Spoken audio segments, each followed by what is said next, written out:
And we're live! Welcome to Startup TNT Investment Summit number 5. From Edmonton, I'm Tim. I'm Zach. Hey, and we're live in Calgary. I'm Neil. I'm Jade. And we're live in Saskatoon. I'm Jesse. I'm Kenzie. And we're so excited to be here. Zach, take us away. Look at this. Look at this. Great to have you guys co-hosting. You know, we're broadcasting to you live from 3 cities. And I'm really happy to say here in Edmonton, where are we, Tim? We're at Polar Park. And where did we meet? At Polar Park. At Polar Park. This 3 is years where Tim ago. and I met. Downstairs. Was it 3 years ago? Almost, maybe a little over 3 years ago at this Actually, point. I think it was June 3 years ago. Yeah. You're right. This is where we met. And here we are today. And people are streaming in. We've got a great show today. We got 18 pitches. We got 18 entrepreneurs telling their story. We love to tell the story of the local startup community. And so before we get started, we'd like to maybe do a land acknowledgement of all of those that have come before us. So we'd like to acknowledge all those elders whose story this land carries. This has been the traditional gathering point, a meeting place, a traveling route for the First Nations, Métis and Inuit for generations. Many of them you can see here listed on the screen. Yeah, we acknowledge all who have walked this land before us, and we aim to create a safe space for all Indigenous communities at TNT. Tonight, we honor their mission to gather the community and share stories. And storytelling has been a big part of this land for generations. And we've got a lot of amazing stories to weave into this land, especially tonight. Absolutely. And actually, we've been telling stories here in Saskatoon for the last 52 weeks. Very exciting, isn't it? Let's hear it. 52 weeks in Saskatoon. We're going to celebrate that. 1 year Yay, birthday. Saskatchewan. 1 year anniversary of Startup TNT Saskatchewan. It was 1 year ago today that we met, actually, isn't it? Yeah, that picture shows our first Startup TNT that Jesse hosted. My husband and I were the first ones to walk in and meet some amazing entrepreneurs. Some of them are here tonight. And it's so great to watch their success. So we're so happy for Saskatchewan. Absolutely. It's super exciting. And Zach and Tim, why don't you tell us a little bit more about how long TNT as an organization has been going on and all the stuff that we've been doing? You know, I'm going to do that in just a second, but I want to do something special for our friends in Saskatoon. How about a toast, Tim? How about a toast, and especially in honor of one particularly impressive individual, our own Jesse Weeb, who's gotten Saskatoon off the ground and become a big part of that community there. Let's hear it for him. Woo! Thank you so much. That means a lot. Yeah, Jesse rolled through at Summit 3 a year ago, essentially this thing a year ago. It was like, you know, we can't just not do this when it goes back to in real life. Like, I'm in Saskatchewan. How do I keep doing this? And so he's on this stage doing it. He created it a year ago, and it's awesome. We love it. And do you remember who introduced us to him? Oh, David Jansen. One of our investors. And you know, that's one of the things that I love about Startup TNT is that we've been doing it for 163 weeks. No, I love the stories behind all the images that you see up there. So one thing to keep in mind, TNT stands for Thursday Night Tradition because we meet every single Thursday. Every Thursday. And look what it's led to. 42 companies that are on that table. And that table's going to get a lot bigger this evening. I don't really know how we're going to fit more logos there. We have people that will figure it out, but it looks like it's going to get bigger. I can tell you that much. You know, and I just heard a story from someone who's connected with me on LinkedIn. His name's Alex. He said, hey, I have an internship, and I have that internship because I met the company at a Startup TNT Investment Summit. So let's see if we have more interactions like that tonight. I mean, we have interns. We also have co-founding teams. You know, 0 Point started as a co-founding team that was introduced through TNT. That's so right. That's all right. the way through the spectrum, we're just happy to help, you know, bring people together and have some fun, make some friends, and build some companies. All right, let's go to our friends in Calgary. Neil and Jade, what's going on? Yeah, so we had 163 happy hours. So since 2019, we've raised just over $6 million for 42 companies. What are some of the other stats there, Jade? Obviously, we've screened over 415 deals. We've had 220 investors, which is the most important part. That is going up when we start 5 summits next year. We've also done 37 syndicates. $17,000 is the average investment that the investor makes. But more importantly, we're connecting community. We've done over 130 events. We've had 3,500 plus attendees. And we've had over 23,000 YouTube videos. The rest of the stats are up there, but you know what? We raise money, we build angels, and we're building our community. 100%. And you know what's going to be the best thing? In a couple hours, it's not going to be 42 deals and $6 million. It's going to be 46, 49, depending how things go. We're tonight. breaking 50. $7 million. 50? Oh, Big yeah. bets tonight on how many deals it's going to be. And you know, we couldn't I'll bet do on it. over 50. Yeah. And we couldn't do this without our best friends forever, could we, Kenzie? No, look at them. They just keep supporting us. Yeah, and they're Summit after absolutely summit. amazing. Let's do a quick word association game here. I'm going to say the name of some of these best friends forever, and you're going to tell me what word associated with them. So Okay. let's start KRP. K stands for Kingston, my 6-year-old son who's in the audience today. So Oh, as a so female founder exciting. to have, and as a mom to have my kid there. Anyways, accounting, I knew that. Yeah. Nice. RBCX. Banking, but backed by an amazing female that is. Yeah, at our Jackie events. Romans over in Winnipeg, great friend of Startup TNT. BDC. There's some interesting people there. Good old Tommy. Yeah, good old Tommy. Tommy is the man, apparently, as I heard last week. And so. CBRE. They are real estate, aren't they? Yes, they are. Okay. Absolutely right. And we're going to keep hearing Starting about to more sweat. of these awesome people tonight. Obviously, Health Cities, AM, FM, and API, all fantastic best friends forever as well. And we're going to be going through with these co-hosts tonight, and you're going to get a chance to get to know them a little bit better. So, looking forward to that. We've got lots of other people that support us, don't we, Zach? That's absolutely correct, Jesse. We've got all these regional partners who help us in a really big way. These people help us recruit for our summits. Some of them give us space to work out of, and some of them give us money, don't they, Tim? They sure do. Those ones on the bottom. We just completed what I would consider our seed raise. We raised $1.5 million from Alberta Innovates and Prairie Scan. They're helping support this all across the Round of prairies. applause for that. Oh, yeah. Prairie Let's Scan, hear it for Alberta Alberta Innovation Innovates. Prairie's Can. Without them, and without the partners that you saw on the last page and the partners that you'll see on the next page, we wouldn't be able to have all of these fantastic people putting this event on. We wouldn't be able to have, Jesse starting it in Saskatchewan. We wouldn't have Neil and Jade making this happen in Calgary. We wouldn't have all of the people that are helping make these events happen. So thank you to all of you. And we actually have an entire community that supports us, Neil and Jade, don't we? Totally, yeah. You guys already touched on a lot of this, but we can't do this without the people in this room, the people in Edmonton's room, and the people in Saskatoon as well. And another interesting thing that you'll notice at the bottom of the screen, there's a lot of individuals. And most of these individuals also like to have fun, make friends, and build companies, and they do that by supporting our beer tab. So as you may have noticed, there's a lot of free beer and wine and anything else you would like to imbibe in tonight. You can support that by sending an e-transfer to beers at Startup TNT anytime, and we're happy to spend it on the community to make people get together and do some networking. Yeah, and you can bribe us to get your name on there, so that'll work. We do have standards. And we got to, okay, we're getting to the most important part here, right? We're here tonight because we're going to be investing in startups. And why should people be investing in startups, Kenzie? In my opinion, startups, they charter what is the word?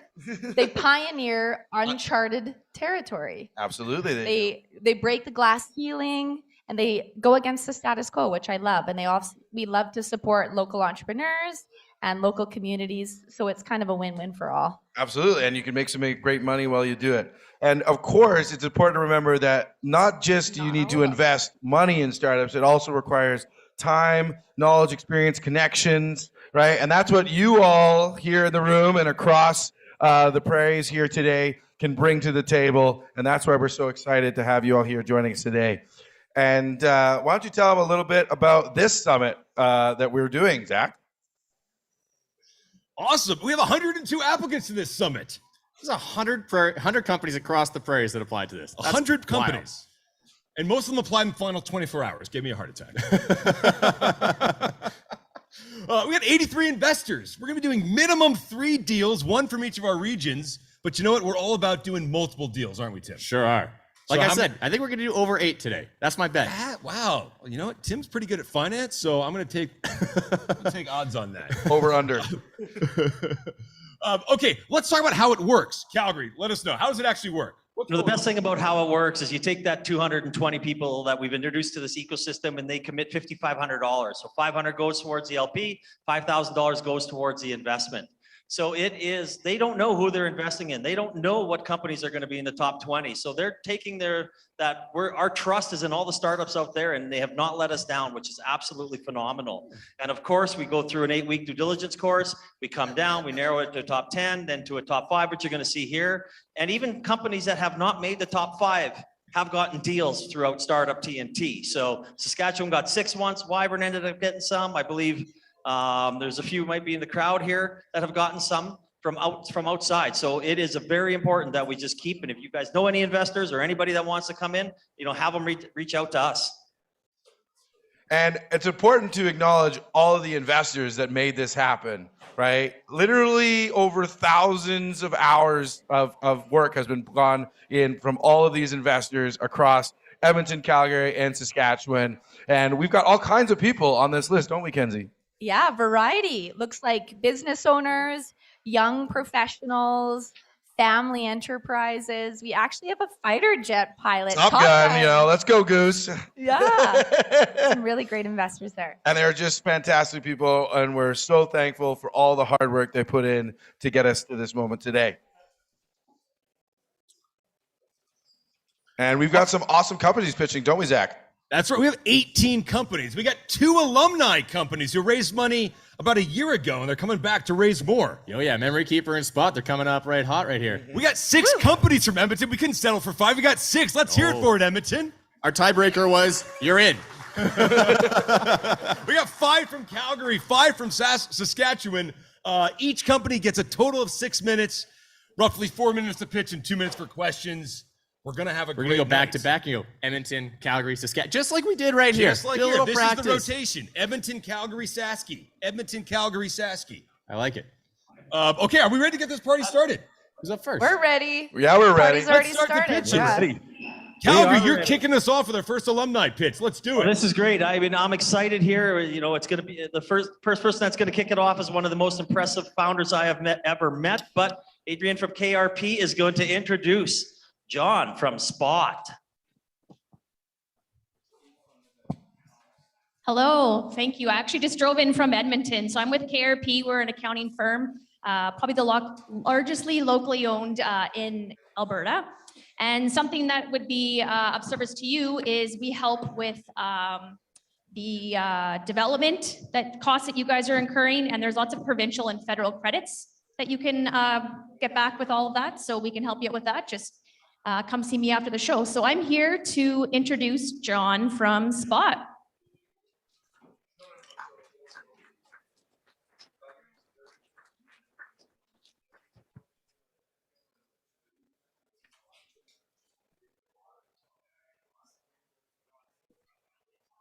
Hello, my name is John Minchin, and I am the founder of Spot Dog Walking. And Spot is a true on-demand dog walking app that guarantees walker arrival in under 90 minutes, or the walk is free.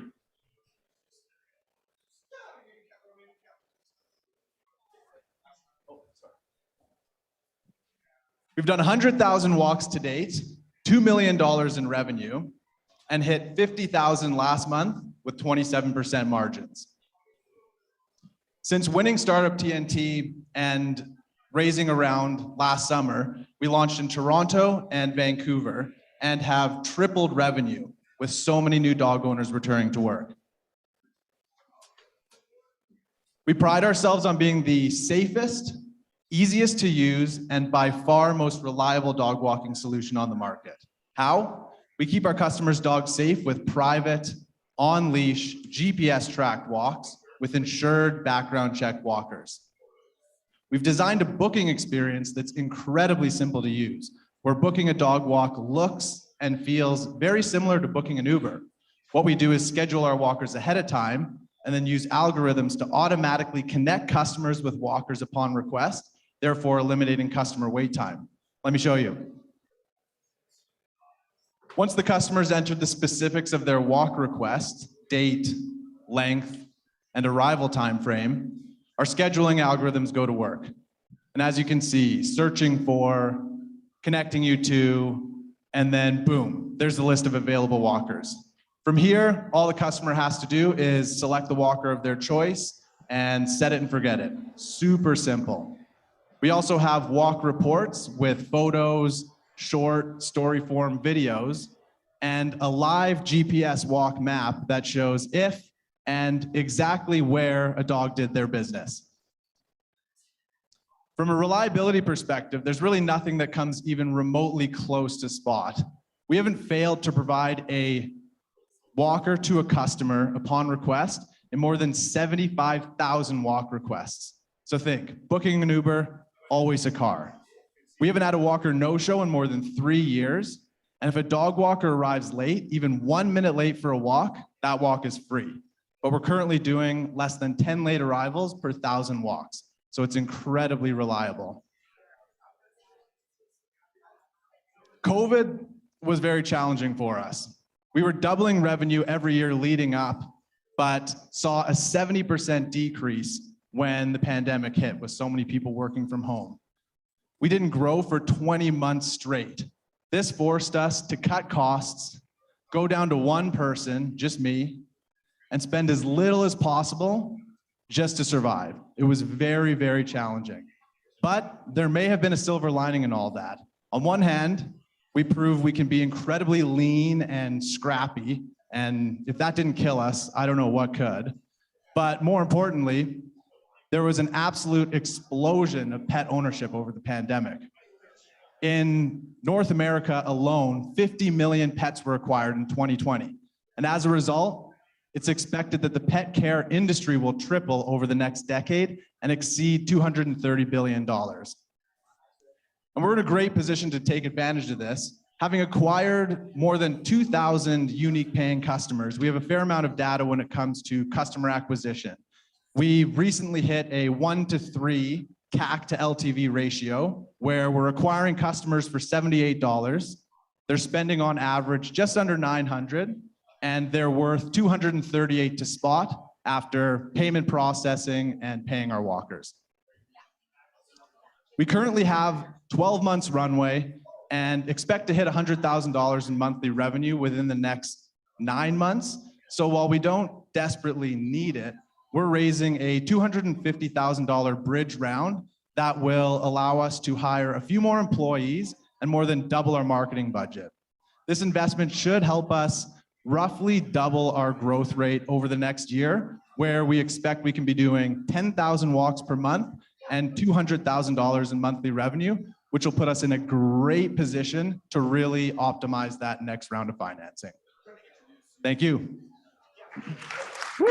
Good job, John. Thank you very much. Dude, slap her down there. That was great. Good job.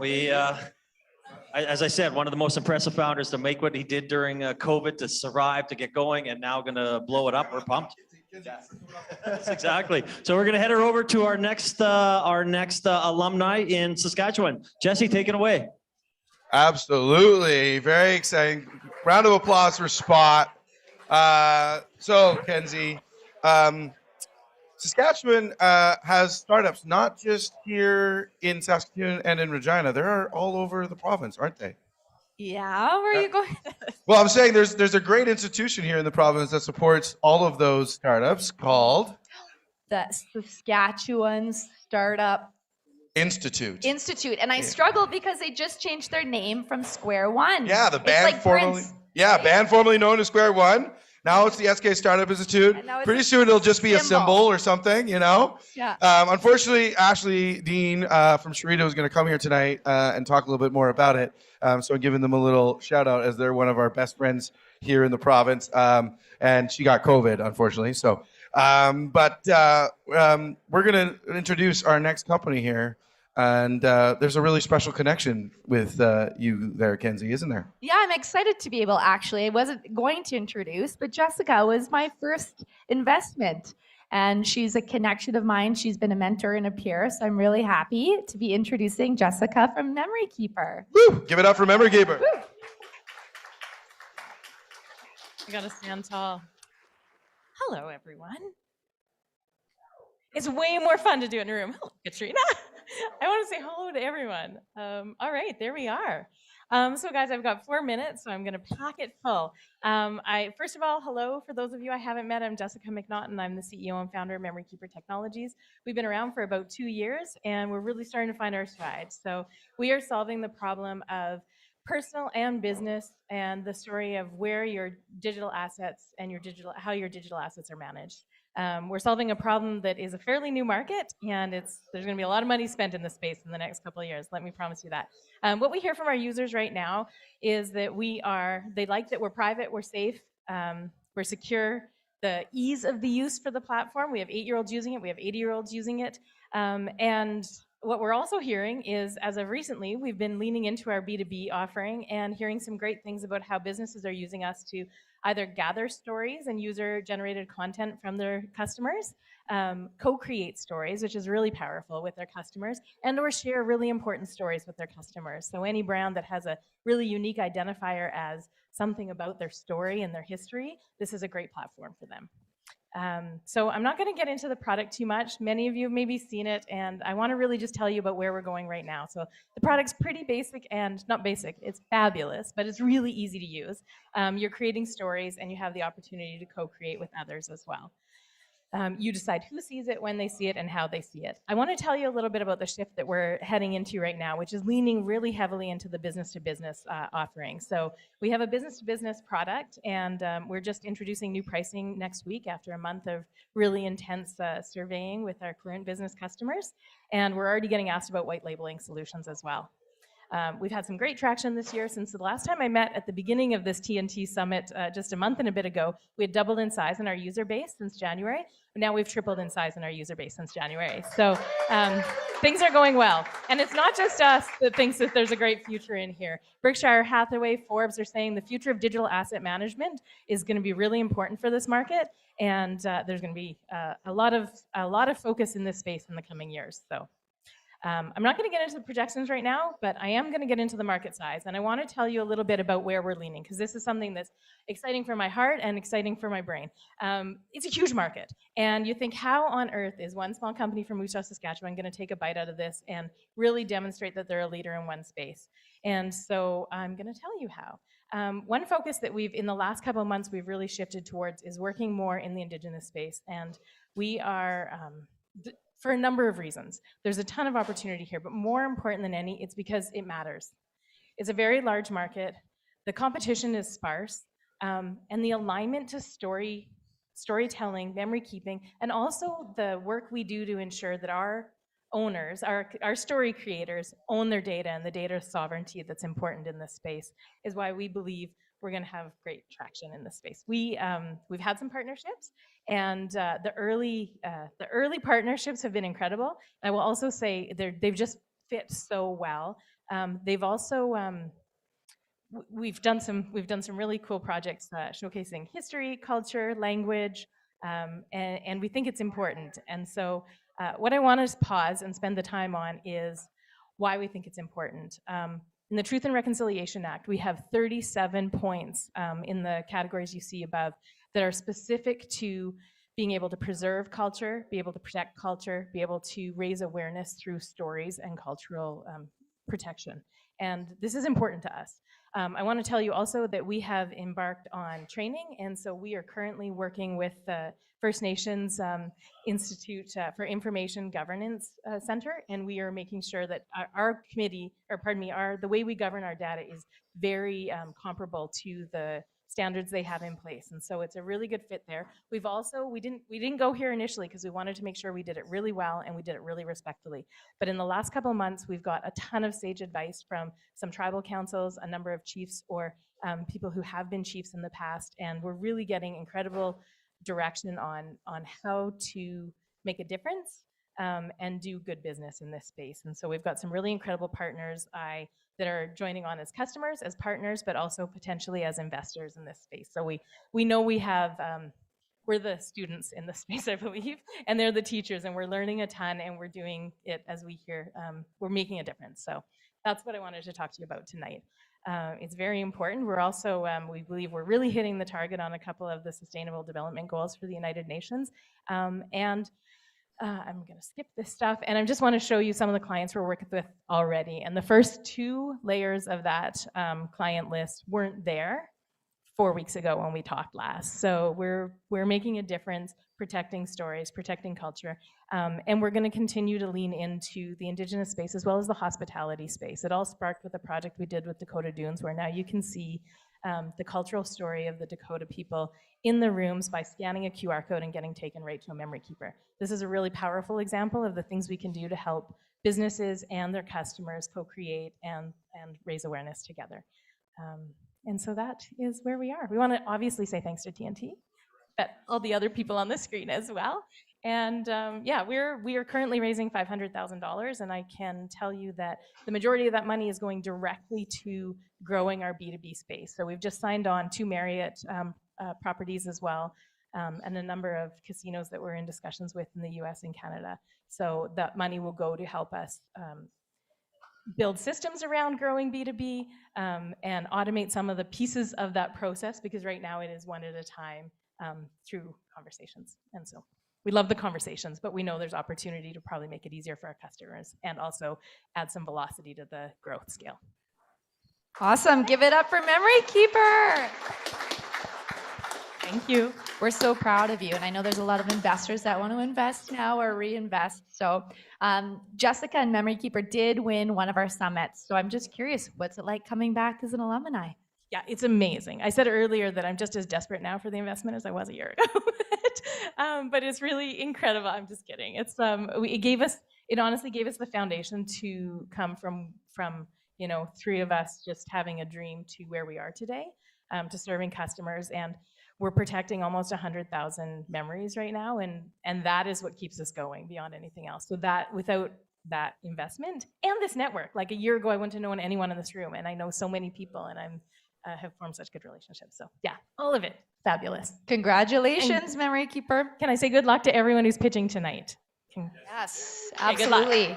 We're going to throw it to Edmonton. Thanks again. All right, thank you, Kenzie. Thank you, MemoryKPR. Great to have our alumni participating. Hey, we're ready for our finalists. Edmonton, are you guys ready? We're going to be kicking it off here in this house tonight. And I got a very special guest here with me to introduce our first finalist, Doug. from AltaGreen. This is, for everyone's reference, this is the Rob Oming, founder of Polar Park Brewing. Give it up for Rob. Welcome to Polar Park. Give it up for Doug. Welcome, Doug. Welcome, Doug. I'm gonna go over here. Okay, all right. Let's do it. That's hard to follow. Wow. Well, thanks very much, Rob. Appreciate that. As Rob mentioned, my name is Doug Curl. I'm the CEO of AltaGreen Products.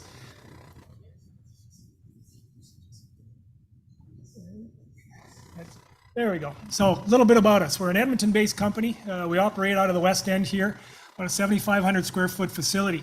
And out of this facility, we grow a series of products based on a hemp olive oil formulations. Those products are put into the markets for equine markets for horses, obviously, for the human health and wellness, pet food, and livestock, in particular, chickens and swine. So why hemp? If you don't know, hemp is an extremely rich product in its omegas 3, 6, and 9s, and it carries all the amino acids for human consumption. So a very rich product, and we take it one step further in our development of our formulation. We add a very high rich Tunisian olive oil, which adds a series of vitamins, in particular vitamins E and K, as well as a series of antioxidants. And as you can see by the list in here, hemp does a lot of different things for both humans and animals. Everything from reducing anxiety and depression to increasing immunity or immune function. So great little market we got going here. The hemp market last year in 2021 was about a $4.1 billion USD market. And the thing that we like about it, and we're excited about, it's a growing market with just under 17% per year. So what has AltaGreen been doing since 2008 or 2019, 2020? So 2019, 2020, we got our VHP numbers and we started doing our market research and got our products into the markets that I described. Had some great feedback. So 2021, we went out and acquired our space or rented our space, bought some equipment and started manufacturing our product. So sales were starting to go well. In 2022, we added a series of distributors to our mix. Well, there should be a snapshot of our customers there. I'm not sure what's happened, but all right. So if that list was complete, you would see companies like Tailblazers and Bones and Biscuits. So for you folks that have cats and dogs, that gives us, you know them, that gives us national presence. We have a local company called Healthcare Solutions that carries our health and wellness products. And there's a myriad of feed stores and barns that are also selling and reselling our equine product. Now, 2022 brought a series of distribution channels to the table, which we're very excited about. Cavalier, which is a national distributor, sells our products to people like PV Marts and Federated Co-ops. It's about a $650,000 contract for us, so we're very excited to be working with them. We also have an international distributor that we brought on board, Fortified Solutions. They're bringing our products into Switzerland, UK, Germany, and France. So starting in Q3 and Q4 of this year, they'll be marketing our products. And since our last pitch, we've got a new distributor agent called Remedy Animal Health. They're a Western Canadian distributor, and they bring our products from Manitoba to BC. So sales this year, we're on approximately track to do a little under $700,000 in sales. That projection is with our current distribution and our current customers. Next year, we move it up, obviously, to just a little under $2.5 million. Again, these are current contracts and current customers that are going to drive this revenue. So if you thought that was great, this is where it's even more exciting. In 2021, the University of Alberta came to us and wanted us to participate in a project to see if our hemp olive oil formulations would help in the mortality rate of chickens and swine. So have had great success to date, and by the end of 2022, we've hoped to have full certification from CFIA to move it into the Canadian market. Exciting, yes, but our international market and our exposure has increased sevenfold with this product. We're getting inquiries from Argentina, South America, Mexico, with huge chicken and swine populations. And we're hoping to be delivering our first set of products into Mexico early in our Q3. So, Mr. Investor, what do we have for you? We have products, both international. We have our customers, both international and national. We have distribution, both international and nationally. We have IP that's patentable, right? We have product. So what are we looking for? We're looking for approximately $1.25 million. That's going to be to add additional equipment to supply the demand that we're getting. We're going to finish off the patents. We're going to finish off our project with the University of Alberta, and we're going to add to our marketing and communications component. Like every good team, we have a great, solid team backing us. These are our directors. They're here tonight. And these guys have experience of everything from marketing to sales, distribution, and science. So that's AltaGreen Products Inc. I guess we're open for a Q&A. Awesome job, Doug. Super quick context. Companies have 6 minutes to pitch and have questions all in. So just providing the context, we have Kyle from Keller Construction, VP of Finance and Innovation, here to ask a couple of super quick questions, and then we'll go on to Calgary. All right. Great job. Thanks very much. Can you expand a little bit more on the university partnership? Yeah, absolutely. It's a great partnership. So what happened here is they were looking for a commercialization partner in 2021. The one that they had kind of moved on and abandoned them. So they knew about our hemp olive oil formulations, and they came to us and asked us, you guys know what you're doing. You're in the hemp space. We're looking for a partner that can do this and bring that expertise to bear. So the IP is ours. They're looking for the commercialization partner, and they found it. Great. And what about product claims that you can make on your labels and marketing material? Absolutely, 100%. So we, 2020, we got our VHP numbers. So all the product claims we can talk about. Helping to affect immune systems. All those product claims are there. We can't obviously turn around and say that we can stop diseases, but we can make all the significant claims that come forward with hemp and the attributes that it brings to it, like fighting depression, fighting anxiety, and so forth. Great. Thank you. Thanks very much. Yeah. Let's hear it for Doug. Great start to the evening. We're going to go to Calgary now. Okay, let's hear it. Keep it going. Off to Neil and Jane in Calgary. Yeah, you ready for your first pitch, Calgary?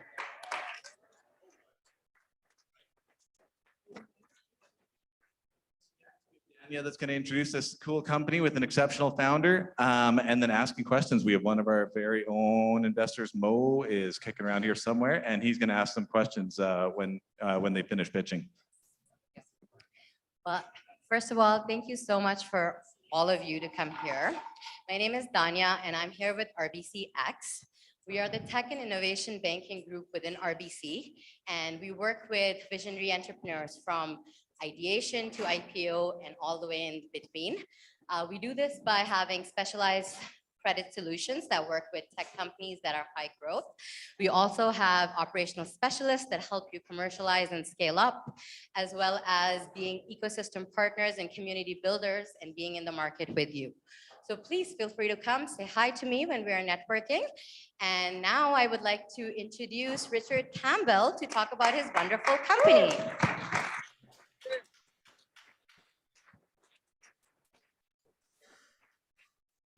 Hi, everybody. I'm Richard. I'm the founder of 10 Adventures. We're a global adventure travel marketplace. We're here at an investment summit. Who wants to invest in a company that's growing fast? Anybody? Well, you're in the right place. 10 Adventures is growing really fast right now. Actually, great news. I just found out we hit $100,000 in sales for this month, so that's a new record for us. We're not just growing fast, though. We actually are building a global product. So we have sellers on our marketplace in 75 countries. We also have a massive audience of buyers. We're not trying to build a Canadian company here. We're trying to build a global company with buyers in the US, UK, EU, and Canada. And what we're trying to do is let people enjoy travel again. I think we all realized during the pandemic how meaningful travel is for all of us and how it's important in our lives. And coming out of the pandemic, those of us who have tried to book travel have realized that it sucks. You know, you can book onto a group trip, and we know these are never that good. You know, they're easy to book, but that's about it. Or you can plan it yourself and you spend dozens of hours planning it, but you've never been to the place, so you make a lot of mistakes. So this also sucks as well. And so what we've done is we've made planning travel a lot easier. And because we focus only on active adventure and experiential travel, we can optimize our offering so we have a trip for everybody. We have families with young kids book on our tours. We have, you know, hardcore adventurers that want to go trek in the high Himalayas and everything in between. So we have a tour for everybody. In addition, we make it easy. So each customer has their own dedicated adventure concierge who's always just a click or a call away. But really, our secret sauce is you can personalize your trip. So you're not doing someone else's trip. You're doing the trip that you want to do. So you can have it private, so you only go with the people you want, and you can also customize your itinerary, so you can make it shorter or longer, or change the days. Typically, this is only available to the rich, but you are able to book on 10 Adventures directly with local tour operators. So it's like you're getting wholesale prices. If you look at what we offer compared to our competitors, it's really clear that this is a really compelling offering, and this is why we're growing so fast. We're offering something that isn't in the market right now. If you look at the adventure travel market as a whole, a lot of people think, well, this is a small market, like, is there anything there? And if you look at these numbers from pre-pandemic, you see this is a massive travel segment. What excites me actually is it's growing so fast, 17% compounded annually over the last decade. In the travel world, people are realizing active, experiential, and adventure travel is just a way better way to travel. It's more in touch with the places you go to. We make our money by taking a commission. What I like about these commissions is these aren't small commission numbers. These are big figures. So we don't need 1 million transactions to have a really good business. If we look at our long term, we see a really great ramp up in revenues. And if you look at other marketplaces, you notice that marketplaces can scale really quickly. This is because we're not delivering a product or a service. All we do is bring buyers and sellers onto our platform and they transact. So if you look at how fast Uber or Amazon or Skip the Dishes have grown, it's because they're marketplaces, and it's just, it's hard to get started, but once you get going, it's easier to scale. If we look backwards here for what we've done the last 9 months, this is the exciting growth story. The number for June actually should be over 100 grand now when we still haven't finished the month, but we're in a really nice growth phase. This is not a travel boom right now. We are still overall on travel in North America and Europe at pre-pandemic levels. In other continents, there's essentially no travel. So this is like the first inning of the travel boom, and we're already scaling really quickly. My background is I love adventure travel. I've done it my entire life. I also love growing companies. I've been really successful growing it. But truthfully, the founder's not everything. It's actually the team, and I believe the best team wins. So I've surrounded myself with leaders who have built startups, who have built marketplaces, and who have been leaders in successful companies. I'm here to raise $500,000. We want to put this into direct paid marketing. We have a fractional CRO ready to go, whose entire skill set is growing startups really, really quickly. Everything we've done to date is organic. So we've been able to build this marketplace without having to pay for advertising. We're giving people what they want, they're finding us, and they're coming back. So if you like what you hear, please choose 10 Adventures today. Thank you for coming here. I know not all of you are investors. If you want to go on a trip, I'm gonna give everyone 10% off. So here's the discount code. We wanna make everyone have a great adventure. Thank you. Awesome. Thanks, Richard. All right, Mo, I'll let you take it away with a couple of questions. Great job, Richard. Give a hand for Richard. That's just so. As a cheapskate, right, and an Indian guy, just that's synonymous to go together. I think it's an amazing thing that you're about to do. I went through your websites and gone through some of the deals and stuff like that. The videos that you're showing, the good ones, are actually on your website. So I actually went through all the trips. So I've actually been to all these places already, but I will go there. But anyways, I have questions for you, a couple of questions. You know, the margin that you get out of it after it's booked is about 20%. And so how are you able to afford all these things and growth and all that stuff using that margin? Is that sustainable is one of the questions investors. Yeah, definitely. So our focus now is not to maximize the commission on every transaction. We want to work with the best local tour operators that have the best product that we can sell. So right now, we know that the average in our industry is about 23 to 24%. We see other marketplaces at 25 to 27%. We know over time, as we deliver more value, we're going to be able to grow our commission rates, our margins. In addition, marketplaces, the best part is the marginal cost for us to process a transaction is almost nothing. So for us to go from 10 transactions a day to 1,000 transactions a day doesn't mean we need to increase our staff proportionally. All we're doing is the transaction, so it's really easy to grow. Great, great. The second question I had, you know, your transaction is about $3,000 a purchase, let's call it. What's the upper mobility in that? Can that be up to, because when you're talking about even higher, better, and experiential learning, is there an opportunity to do that? Yeah, definitely. Our average transaction this year is down. It's because people are traveling as couples. You know, you've probably seen it. You know, you go with your partner, you usually go with friends. Your friends don't want to go where you go, or they don't want to travel yet. So we're doing a lot more bookings where it's a couple. In addition, most people are going to Western Europe, which is actually a cheaper place to travel because people travel self-guided and they go for a shorter amount of time. So we expect to go back over $4,000 to $5,000 for an average transaction once the rest of the world opens up and life gets back to normal. Right. Last thing is that you and I have talked a lot and talked about the money that goes towards marketing and all that. Tell me how that actually works, because one of the questions is what do you want to use the money for? And that's my last question. Yeah, so everything is like really sales focused in the short term. I mentioned I've worked with a guy who's a CRO over the past couple of years, and like his claim to fame is like, how do you go from 1x to 10x over a 12-month period? It's all super focused. Paid marketing directly is going to lead to sales in the short term. So this is not stuff that's going to pay off 12 months from now. This is marketing that's going to pay off tomorrow and the day after and the day after. So we just want to grow from 100,000 a month to 500,000 a month over the next 12 months. Awesome. Thanks a lot, Richard. Great job. Thanks, everybody. Another great pitch from Calgary. Yeah, we're Right, over to back you here then. to Saskatoon, and I have the privilege to bring up Joe Gill from McKercher to introduce our next guest, and he is very well dressed. Come on up, Joe. Just Right. I literally had in the speaker's notes banter about outfit because I just knew that you would have this amazing outfit on. just a regular Thursday outfit. Yeah, look at this, just fabulous. But because we had some koi fish in the back, I thought it was important to make sure we had some koi fish. Oh, on the inside look at too. that. So you know, we're all about ensuring everything covers Yeah, in. So it was that top 20 pitch night. We had a joke with your associate Cole that he's gonna have to dress a little better if he's gonna become the startup lawyer just like you. Well, given how disheveled I'm becoming, it's pretty easy at this point. He's a younger, more attractive version of me, if such a thing ever existed. I love it. I love it. So, Joe, you are the startup lawyer, as many people call it here in Saskatchewan, aren't you?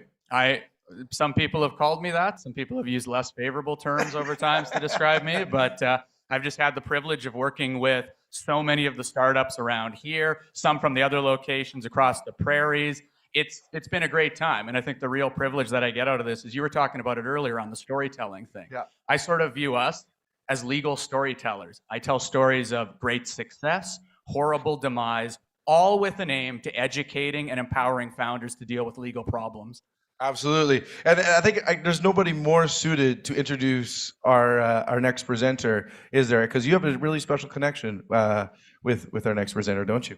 Yeah, I do. We're both overworked, underpaid dads. Or that's Blaine. Sorry, that's not me. But yes, I've got the distinct pleasure of introducing a great founder, Blaine Cordy, who I know quite well. And as some in the room know, there's a long, rich history with this particular company, Fidu, which I won't get into, but if somebody wants to buy me liquor later, I'm more than happy to talk about it.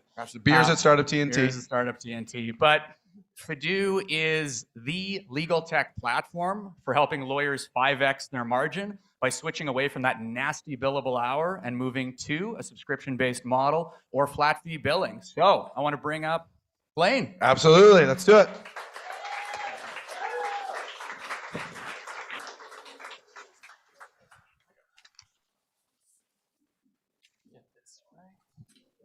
All right, how's everybody doing? First pitch in Saskatoon, I'm happy to do this.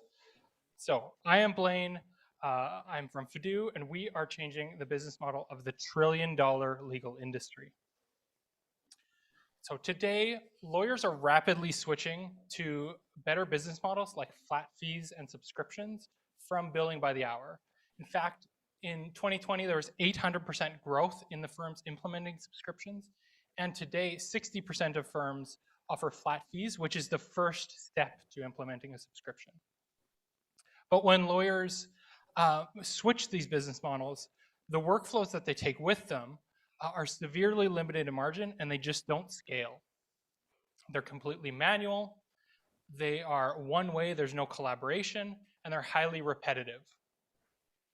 Fidu solves this with automation and collaboration.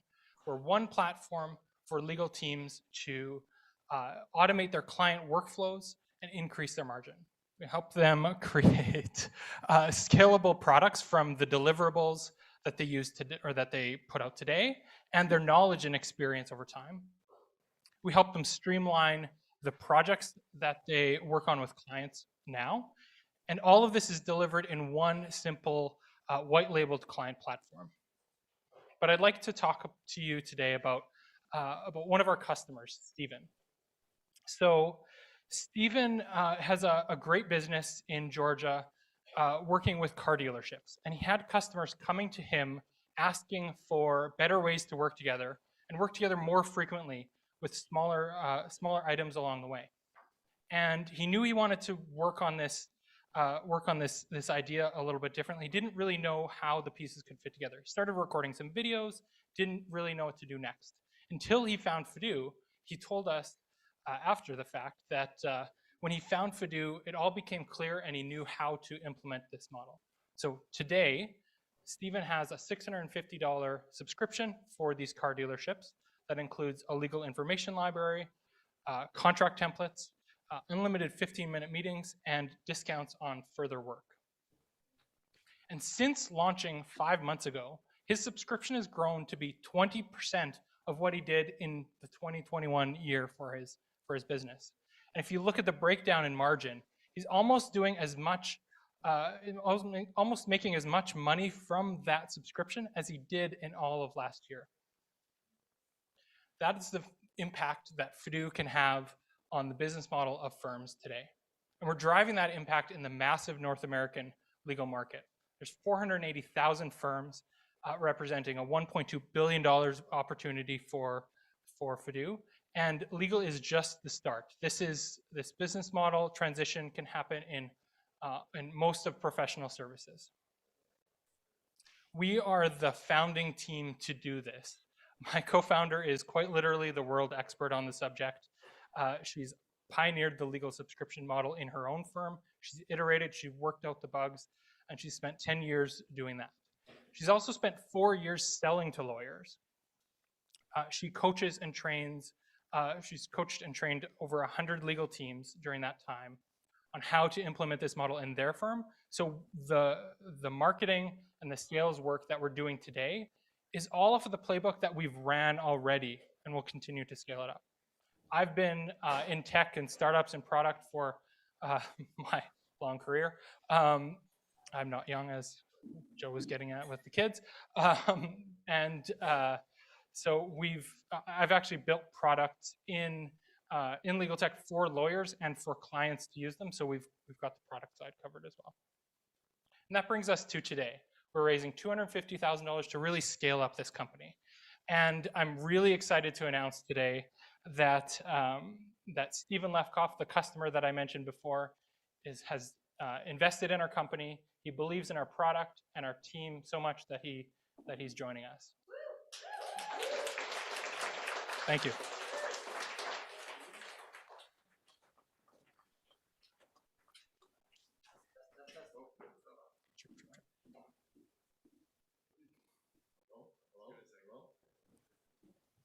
Anybody? There we go.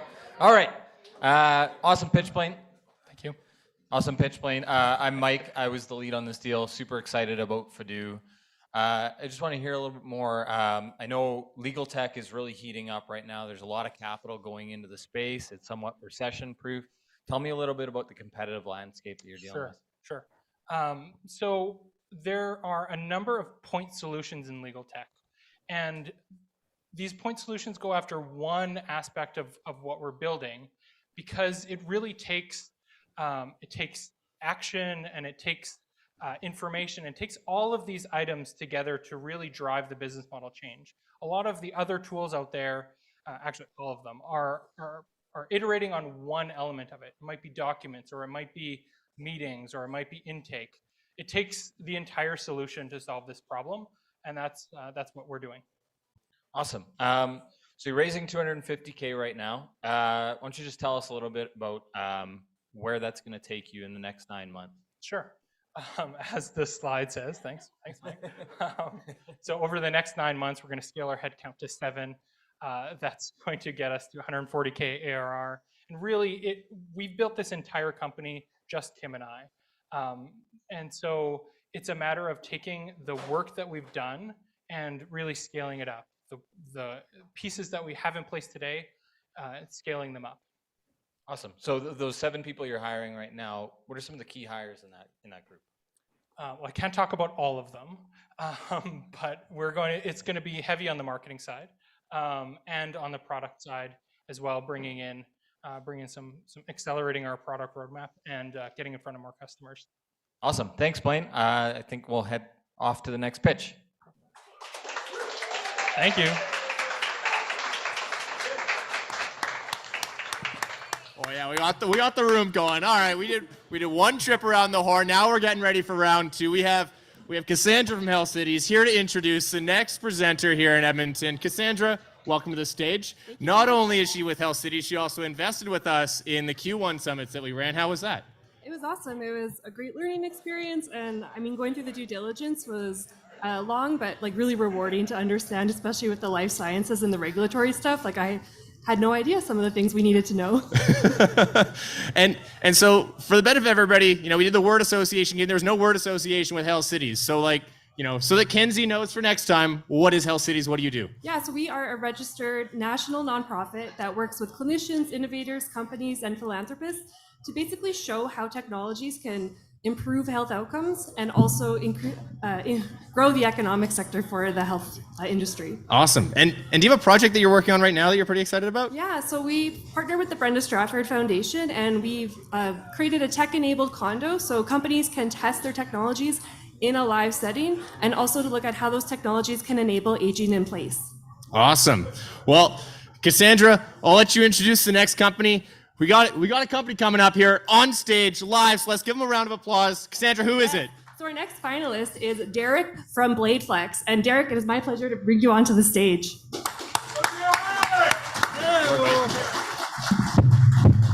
Thanks, everybody.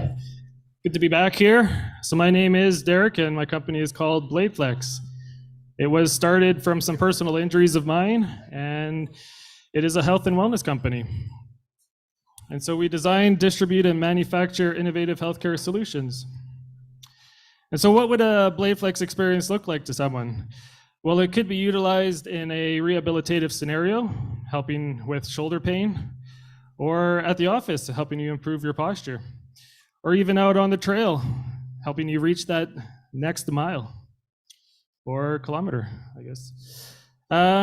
So the upper body is a very difficult area to improve upon, and one reason is that the shoulder joint is the most mobile joint in the body, and so it actually is very hard to overcome those muscle imbalances. And so retraining muscle memory the second time is actually much more difficult than learning it the first time. And so this is where Bladeflex can help you retrain that muscle memory through movement. And it does this by having adjustable resistance and adjustable size.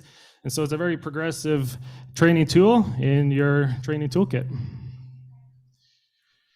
And so traditional products on the market, I was actually given one of these when I broke my collarbone, and it's a clavicle splint typically, which is very restrictive and does not train your upper body whatsoever. And so we feel we have a very good market fit in something that is adaptable and trains your upper body.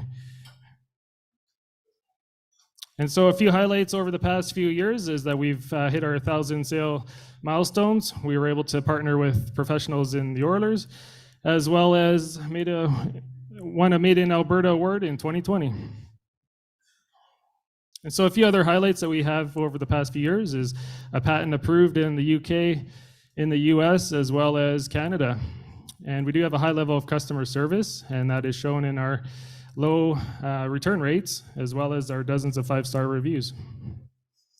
And so when we look at our marketing push moving forward here, we do have a few key areas that we're working on.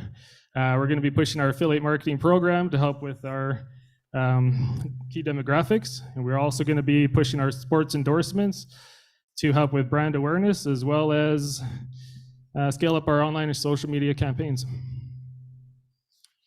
And so we do have a global distribution strategy set up. We can start distributing out of the UK in approximately 6 months. We're going to be scaling up our US supply chain and adding 1 or 2 products into our product line. And so we do have a passionate team of medical professionals, and moving forward, we do want to add 1 or 2 key members to our team that would help us scale up and grow in the sales and marketing along with the rest of the team. And so we see a high percentage growth rate moving forward, and that's just based off of focusing on the things that have been doing well for us in the past and scaling those up. Also increasing average order value, increasing our margins, as well as increasing our customer service even further. And so today the ask is for $200,000 for 10%, and approximately half of that will be for the marketing spend, and the other half to make sure we have the fulfillment of the inventory as we scale.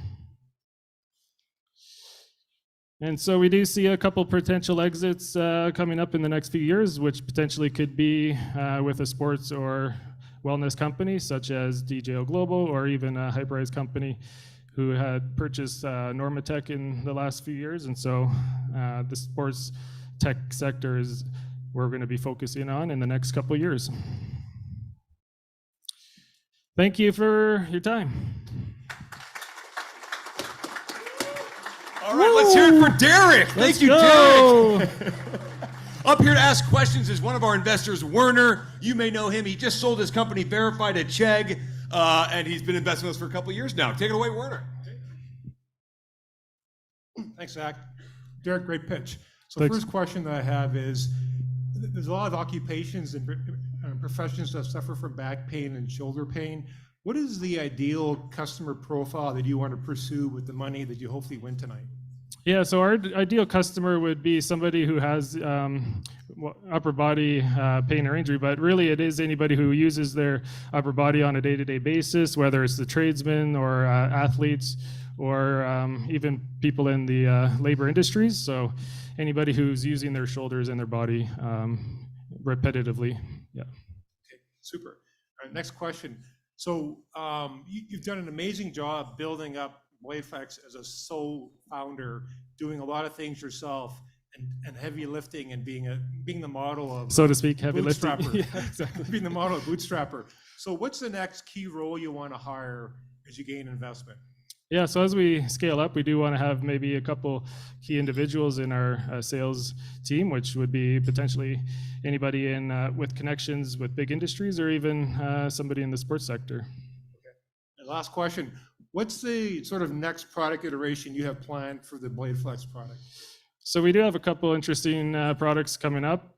One potentially has some heat to incorporate into the product, or even we're working with motion capture technology so we can track and capture the motion of our clients as well. So a couple interesting things coming up. Excellent. Cool. Thank you.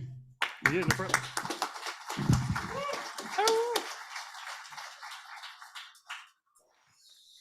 All right, thank you, Derek. Okay, we're going to go to Calgary next. Neil and Jade, who's on the docket for Calgary? Yeah, we are back in Calgary, and for our person that's going to introduce the next company is Michael from BDC. We also want to give a big thank you that they sponsor our deal structures, and he's going to introduce our next presenter. Kyle Konofsky is going to do it, but it's Michael's first time up here, so let's give him a big Calgary stampede. Woo-hoo! Good evening, everybody. Thanks very much for having me. Lovely crowd. I love the energy. And well, yeah. So my name is Michael, and I'm here from BDC. I typically call myself, we're the growth engineers. We've been here for over 100 years, and we support your growth initiatives, helping you move you from spot A to wherever you want to be. Just name it. We help you with financing, and we help you to advise. And the interesting thing is we don't link any of this thing to your personal asset. So just a little about us. After doing the introduction, please just walk up to me. I love to network, chat with everybody. But I love to bring this young gentleman up stage. This is Linton. He's from KnowHow. They are the power, in terms of the blue collar workforce. Welcome, Linton. Thank you. Hey, you might need this, Leighton. Okay, thanks. My name's Leighton. I'm with the team at KnowHow. We make onboarding, training, and really just how-to very easy for blue-collar workforces. And today we get to tell you about our vision, which is to really power the blue-collar workforce. The blue-collar workforce is undergoing a lot of changes. This thing is going to work. And today I get to tell you a little bit about it. But first, let's jump into traction. We've achieved a lot of significant traction since we launched just a little over a calendar year ago. Nearly 600% customer growth, nearly 500% revenue growth, and everything has been focused on the US from day one. And so we are really charging ahead in the US. Currently, we're servicing over 90 companies. Our ARR is growing very rapidly, and we're on pace to exceed our $1 million ARR by the end of the year. And in the pipeline, we've got a lot of the leading franchises and large independents that are looking at our product to solve their biggest workforce problem. What is the biggest workforce problem? Well, it is the wave that is powering our success right now, is that the dynamic of the worker who actually does the hands and feet work and service work is changing. They're young, they're unskilled, and that guy in the orange hard hat, that's Marty. Marty's retiring, and he is not leaving his knowledge behind. So what we do is that we are taking advantage of the way that this massive trend is hitting the largest workforce in North America. We're talking about a $14 trillion industry that unlocks a $6 billion subscription revenue opportunity for us. But we're focused on very specific verticals within the blue collar industry that have very specific characteristics. We look for industries that have varied work, that have high turnover, that have high skill entry, and workforces that are being impacted by multilingual workforces. These are industries that doing things the wrong way is very high stakes, and compliance is number one. So like this gentleman who hasn't been trained how to use this switchboard, I hope that he's been trained how to clip the right wire. So one of the first things that we do is we take organizations that have never documented the way that they do what they do, and we make it very easy for them. We do that through building huge industry template libraries where we work with industry experts to be able to create very easy templates that they can modify to standardize the way that they power the work across their hundreds of workers. They can easily modify them, they can make them their own, they become branded to and they're able to very easily just distribute them to their staff. But the thing is that for a lot of people that build processes and workflows, we needed to make it even easier. And so we've introduced the very first machine learning process building algorithm in the industry. So essentially, we leverage a partnership with Elon Musk's OpenAI. We're the only commercial software in our space that does that, where we can auto-author procedure and content based on all human knowledge. And so what we do is we take the work of standardizing the way that a company does what they do, and we make it very easy. The other thing we do is we make the worker's experience very easy. So for the average worker who's on a job site where they need to be able to access the way the company does things, they're able to instantly access any how-to across the work site, from the equipment to the service to interacting with customers. Also, one of the challenges blue-collar workforces have is onboarding staff at scale. just sitting in the side of their truck, they can create a customized onboarding path for a new worker who's starting that afternoon, and they can easily facilitate and monitor if that worker is gaining all the competencies that they need. So we specialize in that day 0 to competent much faster than just shadowing. Workers can easily find out not only what they need to do, but where they need to do it. And finally, we're the only system that also recognizes that the labor force is changing. So in the coming years, the majority will not speak or read English. And so we also will take an organization's knowledge base and translate it to any worker language. We support over 100 worker languages. So a little bit more about activation. Right now, we have a unique opportunity where we've defined a new category. Our customers don't refer to our content as processes. They say, don't ask me, there's a know-how for that, or we have know-hows for that, or you should write a know-how for that. In addition to that, we've also brought NFC technology to the industry. This is a near-field communication that allows a worker to just wave their device in front of a piece of equipment, and it instantly launches the playbooks of how to use it, how to service it, how to maintain it. So executing this strategy is a very seasoned team, the co-founder team that lead the group. We're serial entrepreneurs. We've been at this before, and our advisors are really top shelf, from marketing to fundraising to growth to, we have the top SaaS CFO in the industry all on board. And we're backed by some of the top angel investors in Western Canada who really believe in what we're doing. And so today we're raising $1.5 million. We've got $1 million committed already. And we're using these funds will take us past our 2 million ARR. We're using it to hit operational profitability, and we're using it to be able to add some real growth roles to the company. So we'd like to invite you, join us as we build and power the operational workforce that moves the hands and feet in the world's blue-collar workforces. Thanks.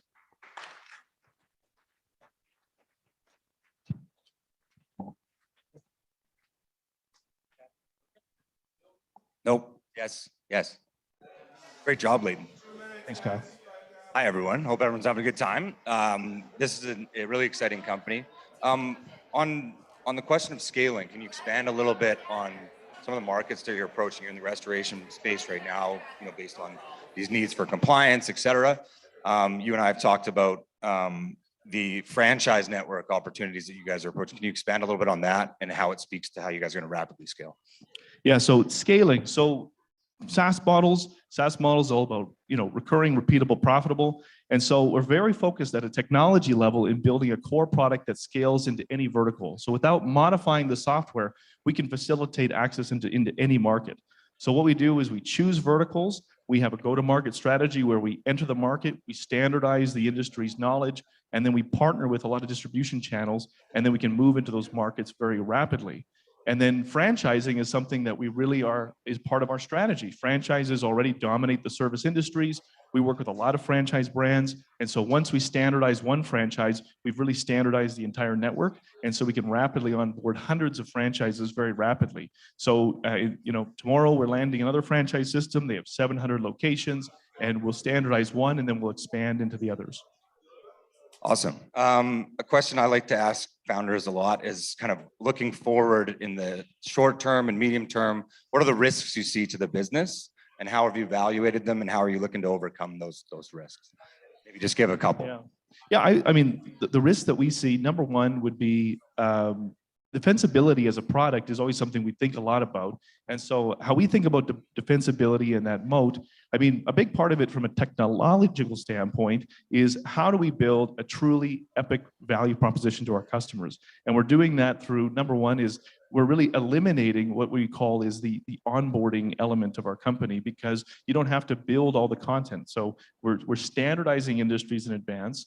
The technology as a standpoint, this technology gets integrated into their work environment through our little NFCs.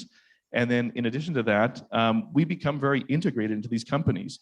And so we purposely choose blue collar because frankly, they don't shake loose software very quickly. And so defensibility is something we think about. Another thing that we often think about is just really purely how do these industries shift, and what are the demographics that shift in these industries? And so we've just concluded the largest research project ever done on the workforce in our target industries to make sure that our product aligns the changing nature of the young worker. So the risk I would say is we think about defensibility, we think about the changing profile of the labor worker, and we spend a lot of time on that. Excellent. We'll probably end it there. Is there anything you want to just leave the group with or the people watching? I would just say get on board. Like right now, things are really ramping up and we're hiring. And so right now we're hiring for a variety of roles in sales. We're looking for a really brilliant marketing operations. We're looking for a brilliant person to help us on the RevOps side. And we're adding another engineer this fall. And so we're looking for, great people. Thanks. Thanks, Layden. Great job, Clayton. Great job. All right, Jesse, we're going to send it back to Saskatchewan for the next pitch here. Back to you. Kenzie, remember we got a co-host today, Jade. Sorry, Kenzie. That's all good. Welcome back to Saskatchewan. We're fired up here. The drinks are flowing. We're excited for pitch number 2. I'm going to introduce Justin from KRP. So welcome, Justin. Come on down. An accounting firm from Edmonton. Justin is from Edmonton. So I got to put you on the spot and say first impressions about Saskatoon.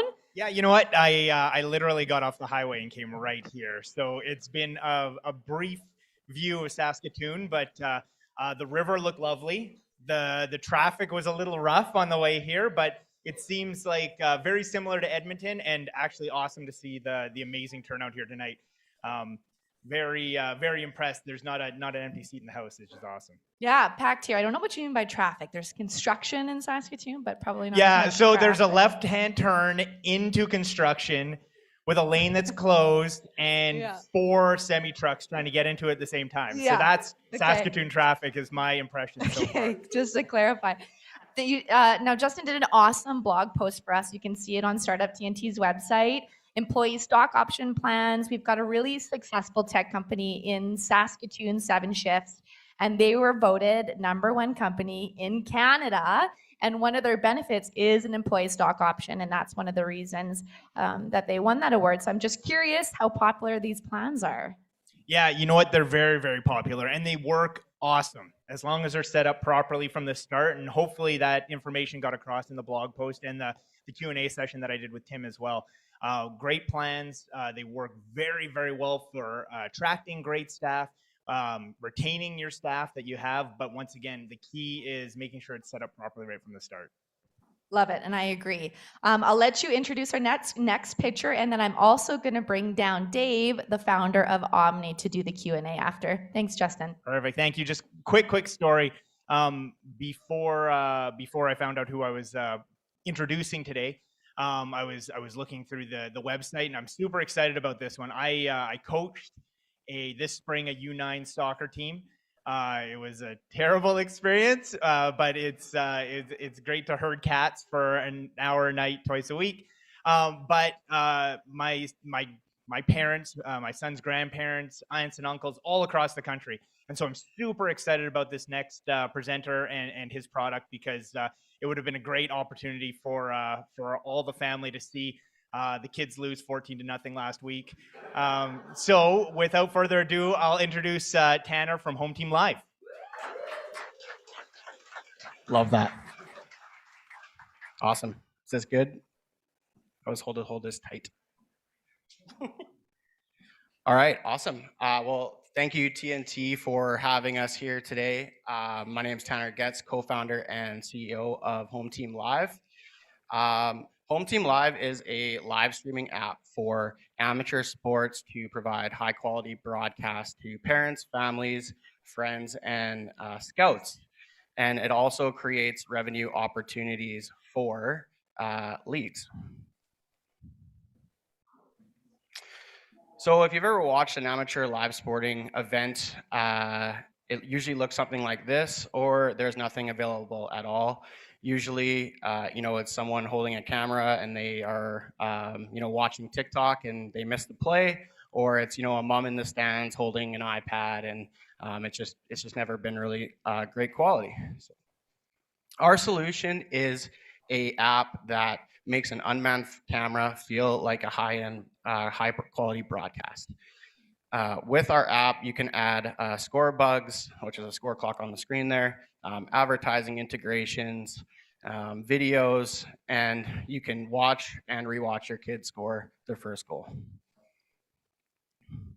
So we built this app from the ground up here in Regina, Saskatchewan.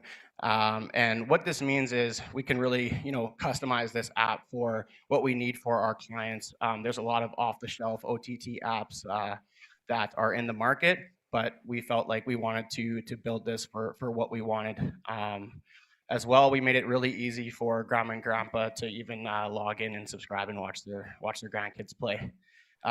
We also want to build a proficient app for advertisers. We know that we have a captive audience on our app, and by providing advertisers with a logo on the feed and 5-second pre-rolls before the game starts, commercials, we know that we're giving them a great product to align their brand with. Our business to families and friends on a monthly and annual basis, advertising for obviously brands to align with a sports team, and distribution, and this is content licensing deals with broadcasters like a Bell or a SaskTel. Our league partnerships are our bread and butter. Our value proposition for leagues and venues is it's actually no upfront cost for leagues and associations to get started with HomeTeam. And in return, they actually include the HomeTeam subscription fee within the registration of the player. So when you sign your kid up for soccer, you automatically get a subscription to HomeTeam, and then in return, we put the advertising dollars and a portion of the advertising and a portion of the subscriber dollars back into the organization. We have a lot of competitive advantages over some of the other competitors in the market, one being advertising integrations and broadcast quality. We love to celebrate our beautiful unit economics. We know that when we enter a new venue, at the most, it's going to cost us around $20,000. But we also know that that's going to generate us on average $60,000 with, then that's the number that we've had based on our current contracts. And then from years 2 to 5, it's only going to cost us around $2,000 or $10,000 to run that camera, which will have the same annual revenue from years 2 to 5. So we're covering that initial cost as we enter that venue. It's actually a perfect day, but it's our 1-year birthday today at HomeTeam, and we're just so excited about the traction that we've had. We're in 31 venues across Western Canada. We have 4,800 subscribers, and we have a booked ARR of 174,000. So already in our pipeline for Q3, we have 72 venues with a total of 38,000 subscribers. That has a forecasted earning of 770,000. I actually just heard from my sales rep this afternoon that he closed a hockey league or a minor hockey association in Vernon, BC, and a minor football association in Surrey, as well as we're in the contracting phases with 2 soccer associations in Alberta. That's going to equate to around 30,000 subscribers. So join the roster. We're raising $500,000, and with these proceeds, we're just going to really accelerate the onboarding of new leagues. We have a goal of 200 venues by the end of the year, and this money is going to really help us get there. Investing in HomeTeam is investing in your community. You're investing in the local organizations, helping put money back into those clubs and teams, but you're also investing in local athletes and the future leaders of our country. And thank you so much.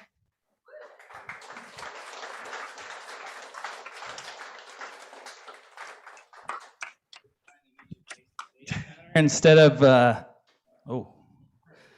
I have seen a lot of his face, but it's all been on computer screens, so you're much more handsome in real life. Happy birthday to HomeTeam. So I've got a couple questions for you. I remember in some of our discussions you talking about the cameras, And there's a little bit of an advantage there in that you don't have to pay for them upfront. Is that correct? Like, what is your arrangement with the camera suppliers? Yeah, for sure. So to start, we're not really stuck to one camera supplier for the live streams, but we are close with one. We knew that to get those, we have a gap shortage of cash flow once we sign on a new league, get installed, and then wait for the registrations to come in.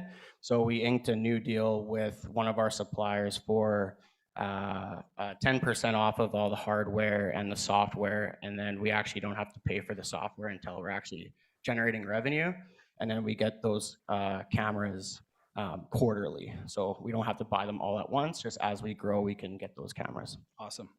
I like to ask people this question in other startups. So what is it that's going to make HomeTeam win? There's a lot of players in this space. So I guess in short, what's going to put you guys ahead? I think we really, understand our customers, and one of those things we've really noticed in our discovery and our sales is that, they want this stuff taken care of. They're busy running an organization, buying jerseys and selling tickets to the games. We want to offer all the camera, the software. We want to offer that all as a solution for them, so they don't have to do a thing. There's even hockey TV you saw on the competitive slide there. They don't really, they'll offer the camera. They make the team, manage the camera. So I would say for us, we're, it's a win-win go-to-market strategy for new clients that they don't have to worry about using the camera tech. Cool. Well, let's hear it for Tanner.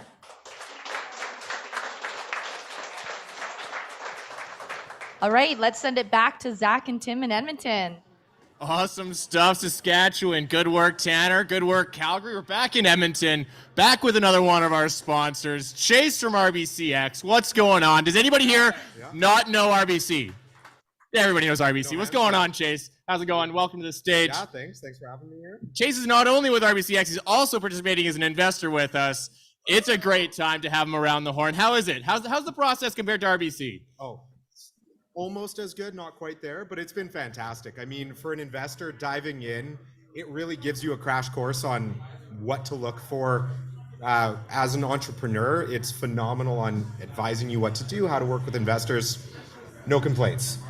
I love it, love it. And we only have a little bit here, but Chase also did an education session 2 weeks ago? This week. This week.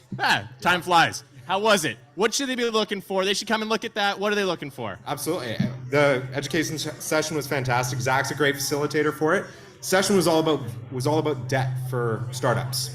When it makes sense, when it doesn't, what you should look for in a banking partner. Didn't plug RBC too hard, so encourage everybody to go take a watch of it. It's fantastic. All right. Thanks, Chase. All right. Who's up next? We got somebody in the crowd here. Who's coming up next? It's my absolute pleasure to introduce Siamak from Correct AI. Come on up.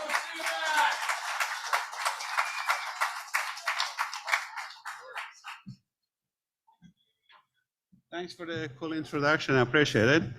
So about Correct AI as to who we are and what we do, I think I went too fast. So, yeah. So for Correct AI, we are a company that we are using AI technology for construction industry. And what's the problem that we are trying to solve for the construction industry is to reduce the labor cost. You can't hear me? If I get so close, I think that. Okay. So we are planning to use AI technology to fix the problems that the construction industry has. And for that, one of the major issues is just to reduce the cost for operation. One thing that we wanted to do is to use basically take the labor out and then bring the technology to do the work that labor basically would have done. But in order to do it, first we have to fix the safety issue. So we started concentrating on the safety, and one thing that we noticed is that there is a huge market for basically our product that could be going to the heavy equipment. It's about 1 million of them that are built every year. And it's about 246 billion a year. That's how much people spend to buy heavy construction equipment. So we develop different products. Some of them are already in the market and Proxy. Some other ones are under development, and like our metrics or mapping solution. And down the road, we are planning to bring AutoEye to the market. That is a fully automated solution for construction industry. There's a short video here as to how it works. And what we do with our Proxy is that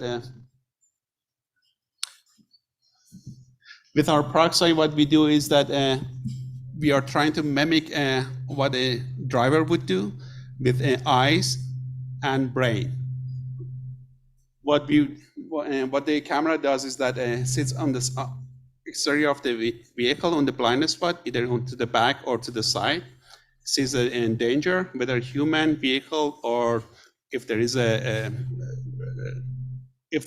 trench, then gives the notification to the driver that there's a rollover threat or there's a collision threat. And then they make a decision. Down the road, we're gonna make the decision for them. We're gonna take the control of the equipment for the operator. As to what we have done so far is that we formed the company in early 2020 with my co-founder, Bruce Alton. And we actually introduced the product to the market in November that year. And it was quite a warm welcome from the industry at the time. So we started selling in 2021, and right now in 2022, as of today, I can say that whatever that we're gonna be building for the next 3 months is already sold. So it's the company is doing very well financially, and we are growing in business, and we expect to have a 5x growth in this year, and next year we are planning to have another 3 to 5x growth. This year is going to be 6 digits number for our revenue. We have signed dealership agreements, and that with Finning is the largest cat dealer in the world for basically distribution in across Western Canada and also in South America. Also, we signed a contract with Westrack that does the same thing for Australia and New Zealand. We have a very strong team. Peter Pierce and the CEO of Morgan Construction, David, that is ex-retired, he retired from NASA after 45 years, and he was actually the general manager for the NASA Ames Research Center. And that's where all the autonomous systems were developed back in 2000, before basically they lost that to Google. And Arjun Selvakumar is the customer and also an investor. Actually, one thing that I want to mention, I was thinking about it right while I was sitting there. 3 of our investors, existing investors, actually are our customers. So the people bought it, used it, they liked it, they invested in the company. But it's our growth. As I said, this year we expect to have significant growth, about 5x for this year. And majority of that is already in place, and we are almost 6 months to the year, but we have a very strong forecast. Next year is going to be better than this year, based on what we hear from our customers. And also, we have a new product that we're going to bring to the market as our SaaS product, with our mapping solution. We already signed a strategic agreement with a company, an actual local company, one of the largest construction companies in Canada. And we are going to bring that one to the market in September, October in this year. So this is quite significant for us in a sense that we are moving away from a hardware-only solution to hardware-software. And the software will be only run on our own equipment. So that would basically generate more sales for us for our hardware. So $2.2 million, that was the plan that we had. And I would say that 80-90% of that is already in place from the existing investors.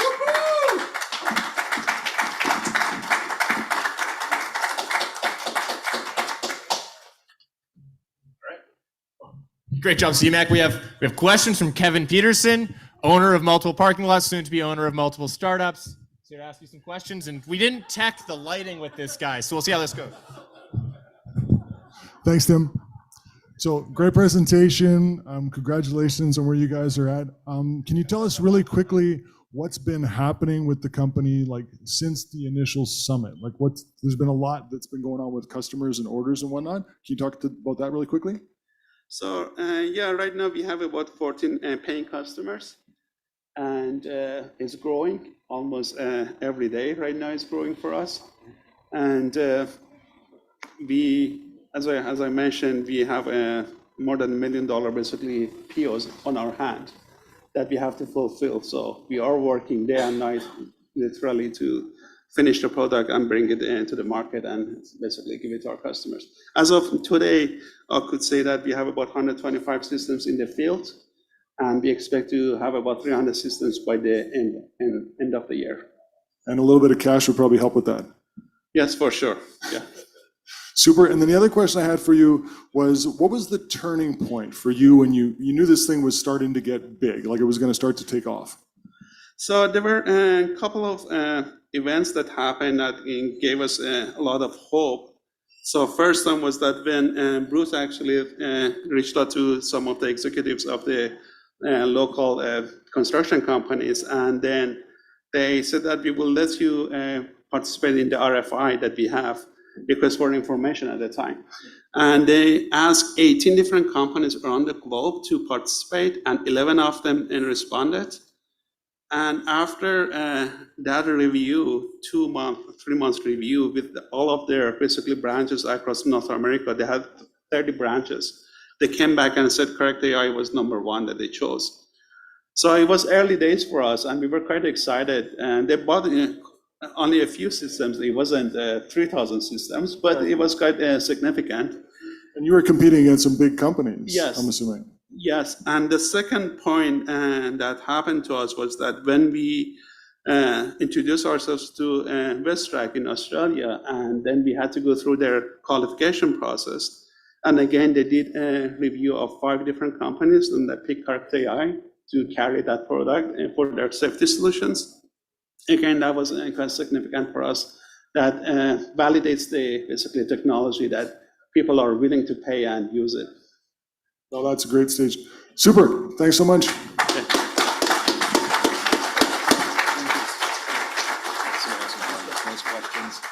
All right, thank you, Kevin. Thank you, CMAC. Hey, maybe Kevin's going to be up here one day soon with his company, Zipstall. Okay, meanwhile, back to Calgary. Jade and Neil, take it away for us. I'm here, Calgary. Who's ready to see another awesome pitch here?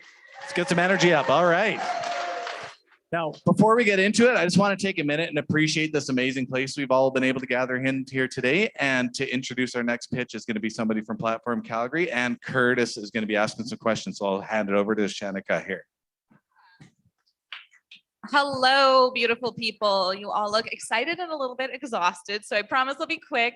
My name is Shanika. I'm an advisor over here at Platform. And if you wonder what we do, we bring together the people and the resources that founders need to build really great startups. And if you have any questions about this giant building or the fun parties we throw, find me a little bit later during networking. But other than that, I'm going to hand it off to the next startup. So Mike from Mastrius, where are you at?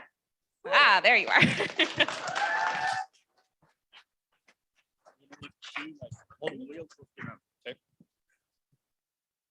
All right. Hi, guys. I'm Julie DeBoer. I'm a Mastrius artist. I was 7 years in, 7 years as in my career as a self-taught artist. Catch up. Figure this out. Before I gathered up enough courage and money to go to my first art workshop to learn from a master. And hundreds of dollars later and hundreds of kilometers driven, I found myself completely out of my comfort zone, surrounded by strangers, learning from one of the best artists in Canada.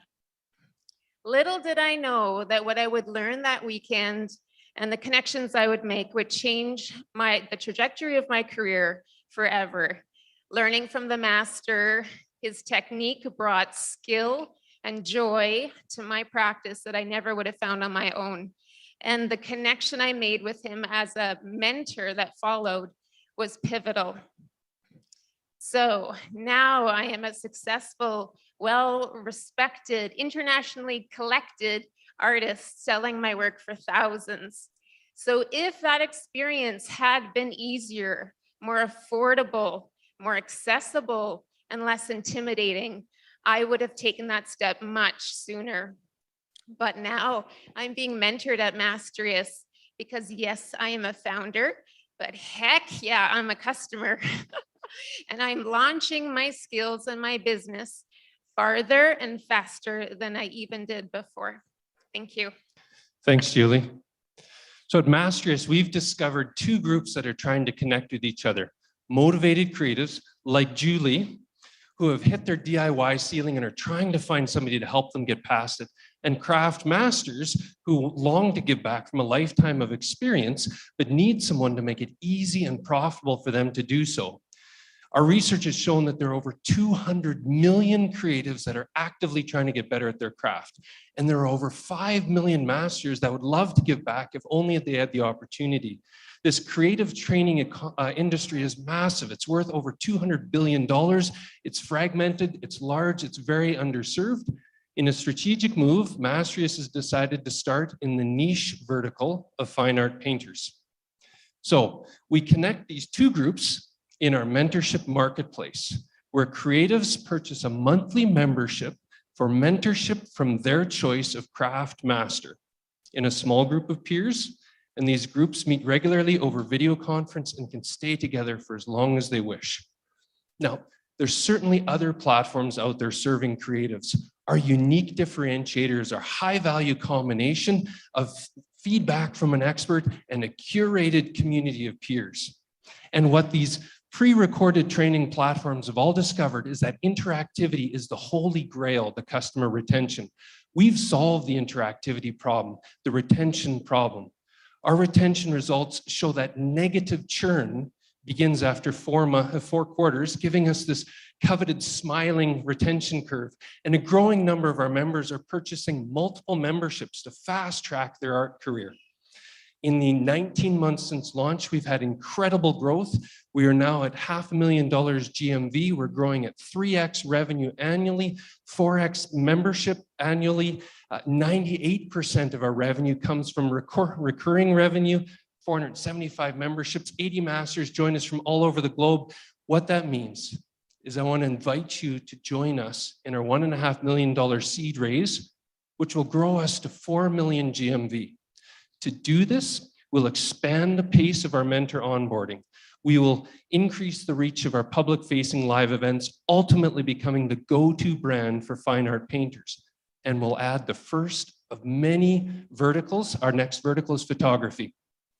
So join us as we create unparalleled access to the world's craft masters, taking advantage of global acceptance of video conference to ensure that nobody needs to travel alone on their creative journey. Any questions? Curtis, you're my man.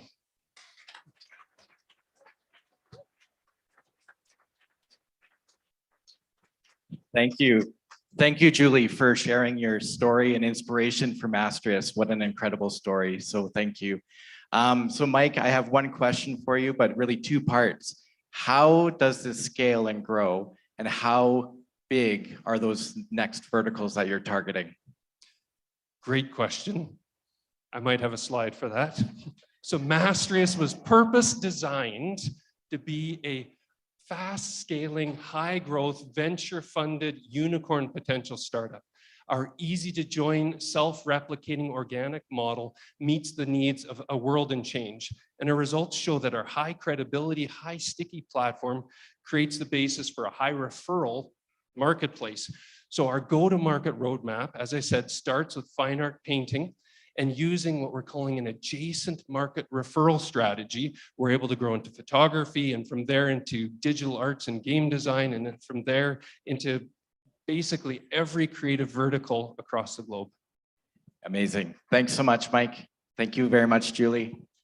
Right.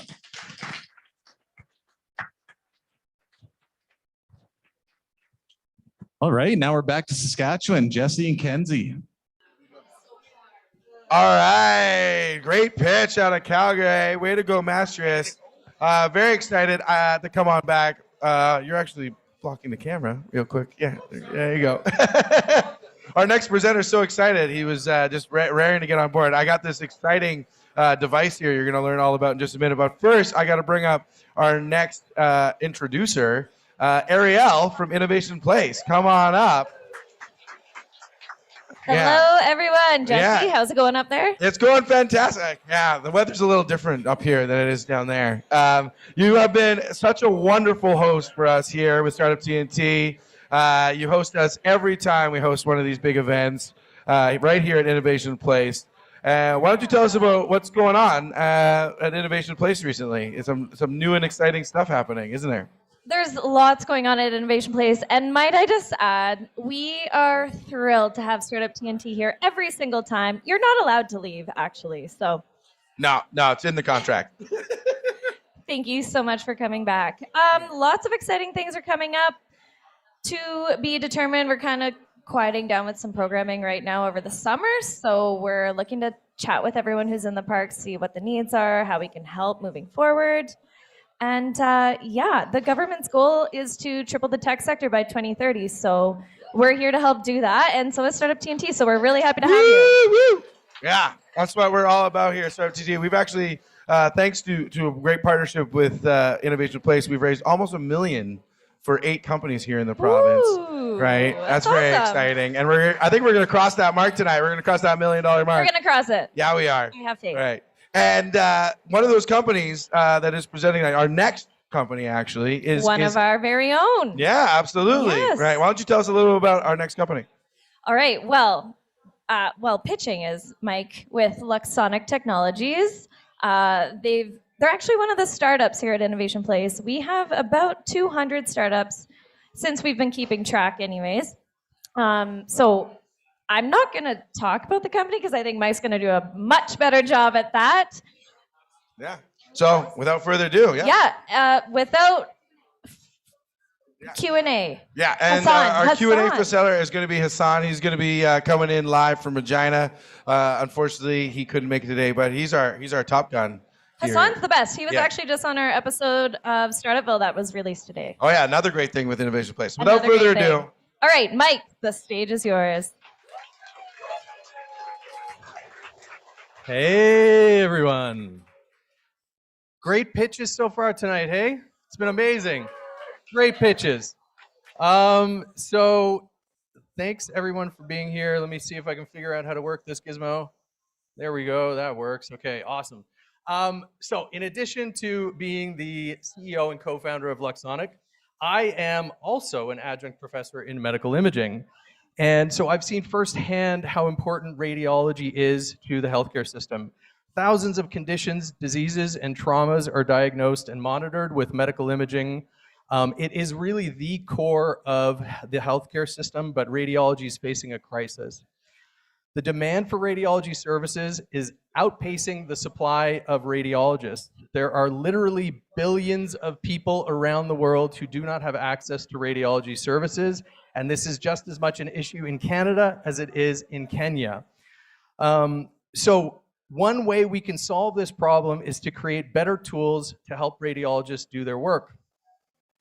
This is the main tool of a radiologist, the radiology reading room. It's where rads spend 90% of their day reading your x-rays and ultrasounds. It may not look like it, but this is a complex workflow tool. Everything in this room is important, from the room lighting all the way down to the computer monitor configuration. It is all critical to the radiologist, and it is all personalized to each and every rad. But this workflow is fractured. A radiologist can use up to 12 different software programs just to do their job every day, which is extremely inefficient. It's expensive to set up. Just for the equipment alone, it's $30,000. And once it's set up, it is fixed in place. You cannot work outside of this reading room as a radiologist right now. You are fixed in the clinical setting, which severely limits their access to workflow. So, the solution, we've built Sievert, which is a personalized digital twin of the radiology workflow. All of the tools that a radiologist needs to do their work, they can now do in a VR headset like this that they can take anywhere with them. Sievert is a unified collaborative, and portable workflow platform that costs 20% what a traditional radiology reading room costs to set up, which means that more RADs have access to their workflow.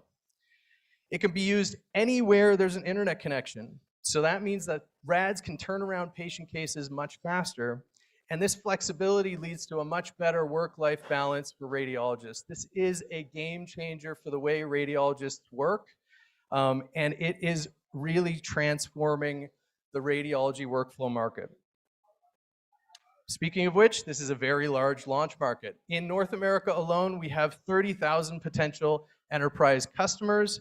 We've got 200,000 potential end users and over $1 billion in potential obtainable market. How do we get to $1 billion? Well, for our academic users, we're charging $3,000 per year per license. For our clinical non-diagnostic users, we're charging $7,350 per year per license. And for our diagnostic users, we're adopting a more transactional model, which basically means that for every case a radiologist reviews in Sievert, we're charging $4.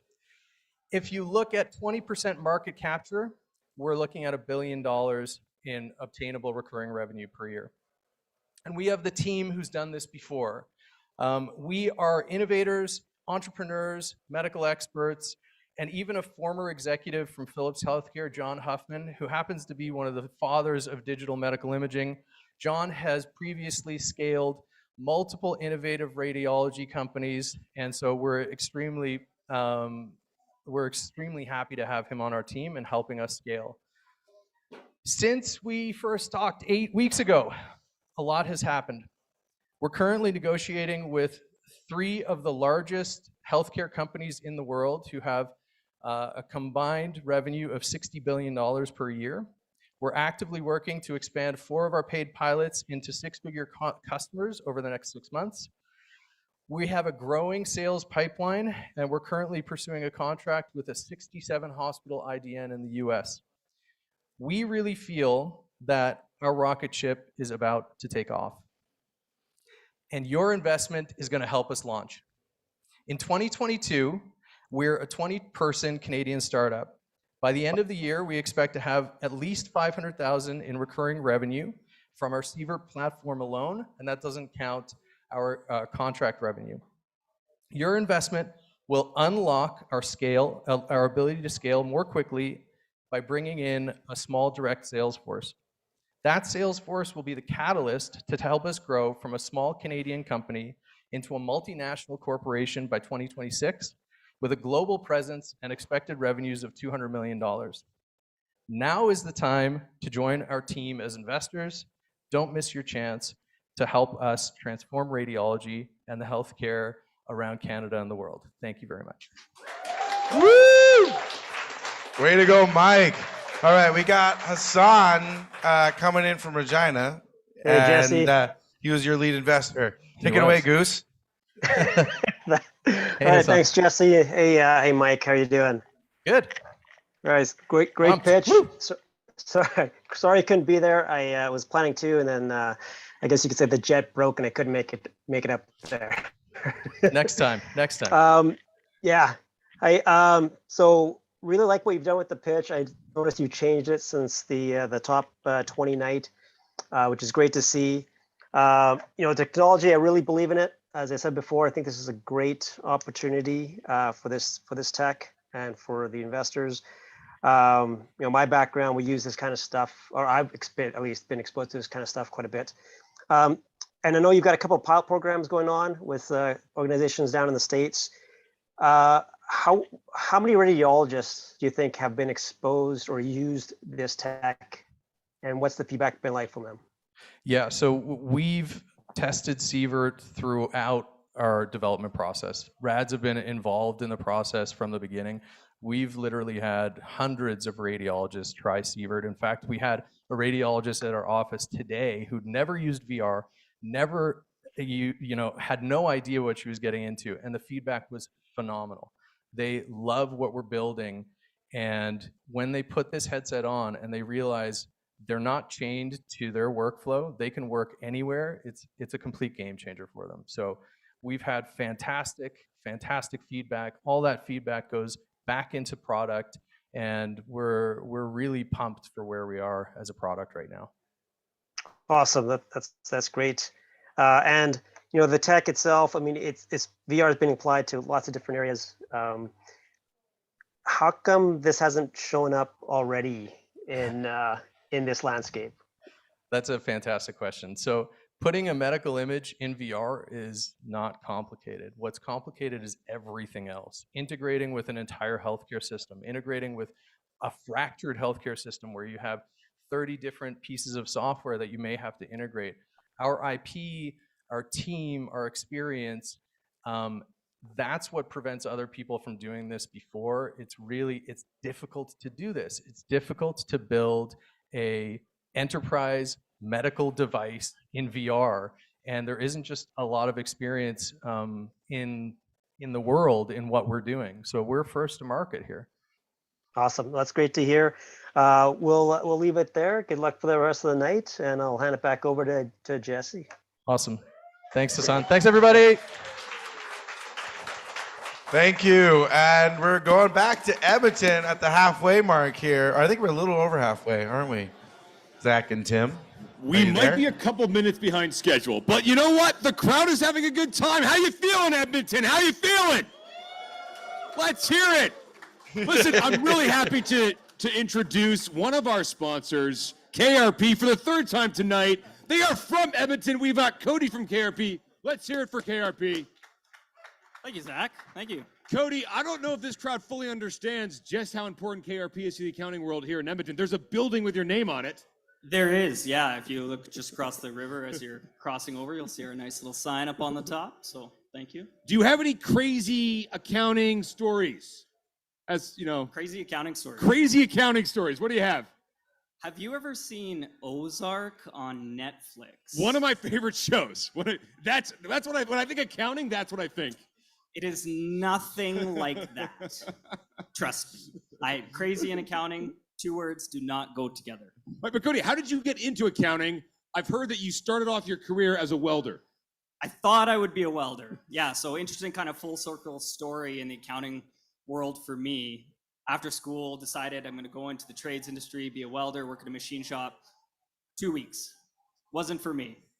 Start working at KRP. About 3 to 4 years in, I head out to a client, walk through the front door. Instant flashback. The exact same welding shop that I worked at. Really? For 2 weeks. And now you do accounting for them. And now I do accounting for them. Look at that. Full circle. Okay. Thank you, Cody. Who do we have coming up next here to pitch from Edmonton, Cody? I am very pleased to introduce to everybody Eric from Element 4. Let's hear it for Eric. Let's hear it for Eric. Good evening. My name is Eric Brisson. I'm the CEO and co-founder of Element 4 Technologies. So whether you're sensing perhaps soil in the ground or detecting leaks, chemical leaks somewhere, IoT devices are planned to triple by 2025. Now, the added thing that I wanted to mention was that these are mostly, if not all, powered by lithium-ion devices. These are detrimental to the environment, and by 2025, demand is going to exceed supply. My partner and I have been working in this industry for over 20 years in the IoT industry, working with everything from asset trackers to different types of sensors. And in that time, we have been very frustrated. And the reason why is because we were reselling products, specifically IoT devices, that were claiming this 10-year plus lifespan. And what we realized very quickly was that 10-year lifespan was great in Tempe, Arizona, horrible anywhere else. So one of the things that we decided to do, well, I mean, actually getting before that, the other issues that were happening with these types of sensors was that, number one, they were one-off. They were unadaptable. And not only that, but they were super expensive one-offs, right? So we came up with a software and hardware solution, something that was battery-free, great for the environment, could last 10 years or more, and provided some predictive analytics. Let's move forward. In addition, what's really cool, besides battery-free, is that we will be utilizing multiple types of harvesting technology to power these devices.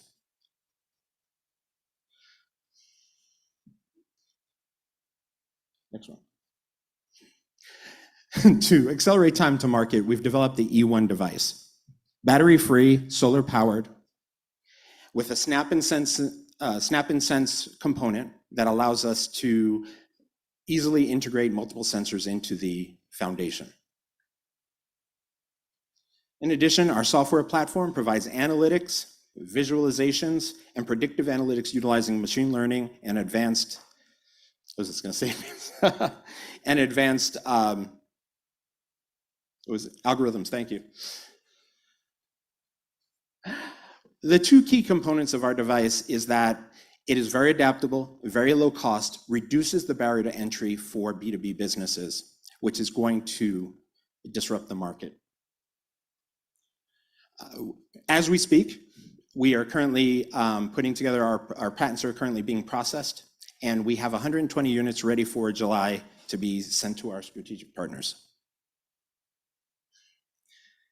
We started Element 4 in 2019. In 2020, we hired our first co-op student and developed our proof of concept. In 2021, we hired a group of scientists and engineers that helped us accelerate the development to where we are today. We're asking for $500,000 to help us move forward, accelerate into 2023, and become profitable. Our revenue model is hardware sales, monthly subscription, and partner accessories. Our financial forecast indicates that we'll be profitable as soon as 2023, and we're going to do a hard scale in 2024. Our team is made up of developers and engineers who I'd like to thank very much for being here and for all of their hard work and dedication, and everyone that has come before them. Thank you so much.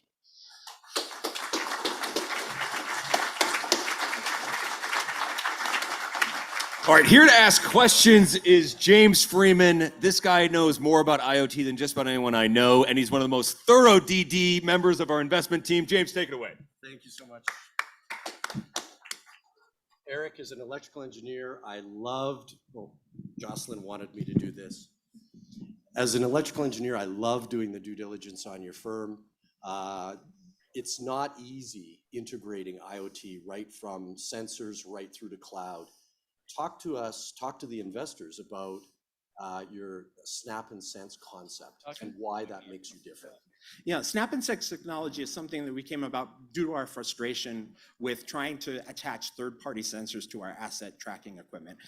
We would have had to been electricians most of the time just to try to get these things together. They wouldn't talk to one another. You would have to use multitude of wires. What we wanted was very much a Lego effect.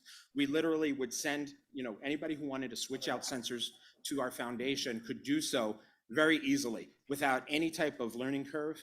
And immediately the sensor itself was identified and accepted by our power unit and would work seamlessly in the environment. So they could easily switch those out on a daily basis based on what they wanted to sense. So instead of spending thousands of dollars on multiple sensors, they basically would just use one component and bring in multiple sensors based on what their use case was. Now, you're not building your own sensors. Part of your business model, and we saw your revenue stream there, is integrating third-party peripherals. So maybe talk to us a little bit about that and why you're well positioned to do that. Right, so we're taking a very Apple approach towards things where we're going to control the sensors that come into our ecosystem. We're going to provide parameters around them, and we're going to provide a marketplace of sorts or an Apple store of sorts that would enable us to sell these units to businesses very easily. That allows us to control not only our unit, of course, and the sensors themselves. So it's a very practical approach, we think. Really quick one. Yeah. In 10 seconds or less, how will investors get their money back? What's the exit? So when we started this, I mean, our minds were always towards setting up an IPO. We feel like this is a global effort. We feel like the need for this technology is global, and so we always thought IPO, and we still think that. However, we are more than open to anyone wanting to purchase us if you happen to be here today. But seriously, that's our approach. We are open to, obviously the opportunities will come along where we'll have, companies trying to purchase our technology or purchase us entirely, and we're going to keep that open as an exit strategy. Awesome. Thanks, Eric. Folks, element 4.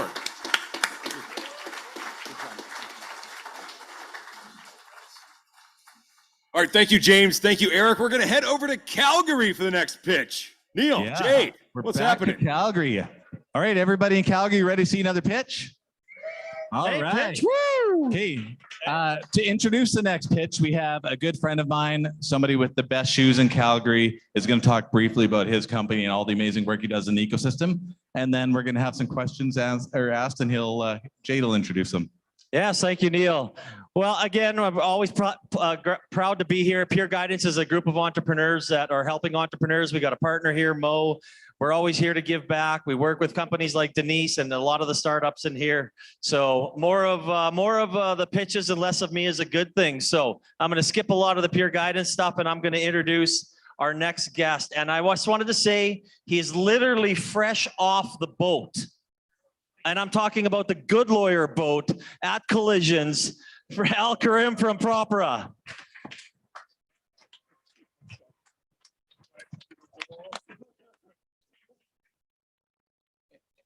Am I clicking or is someone else clicking for me? What's that? Am I clicking? Oh, beauty.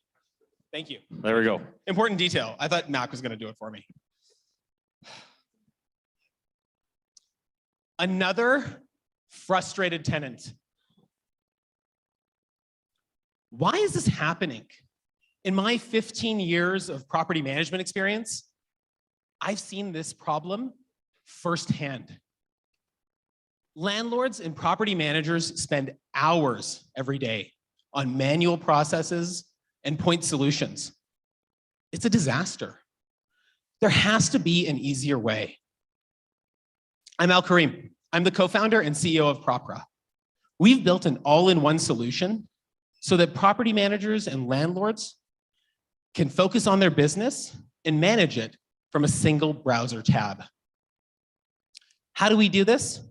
We've built an all-in-one solution. It's an end-to-end experience. So now there is a single source of truth. It's my favorite slide. We are growing fast. We've quadrupled the number of customers in the last many months.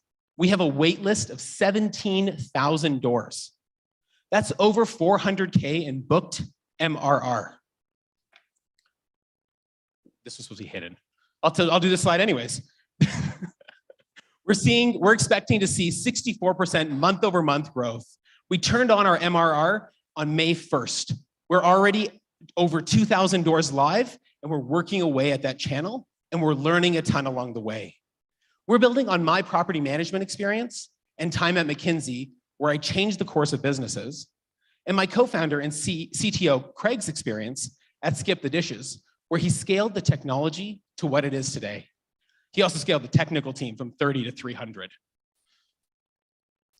We're taking advantage of the many programs that are available in Alberta. That includes accelerators like the 500 and GrowthX. We're also been fortunate to enjoy non-dilutive funding from Alberta Innovates. And we're using that to help change our business model and be thoughtful about our ICP.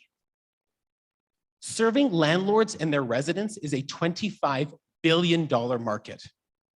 Not only are we going to tap this with our monthly subscription model, we've also identified 3 additional revenue streams that will help us capture a larger revenue share.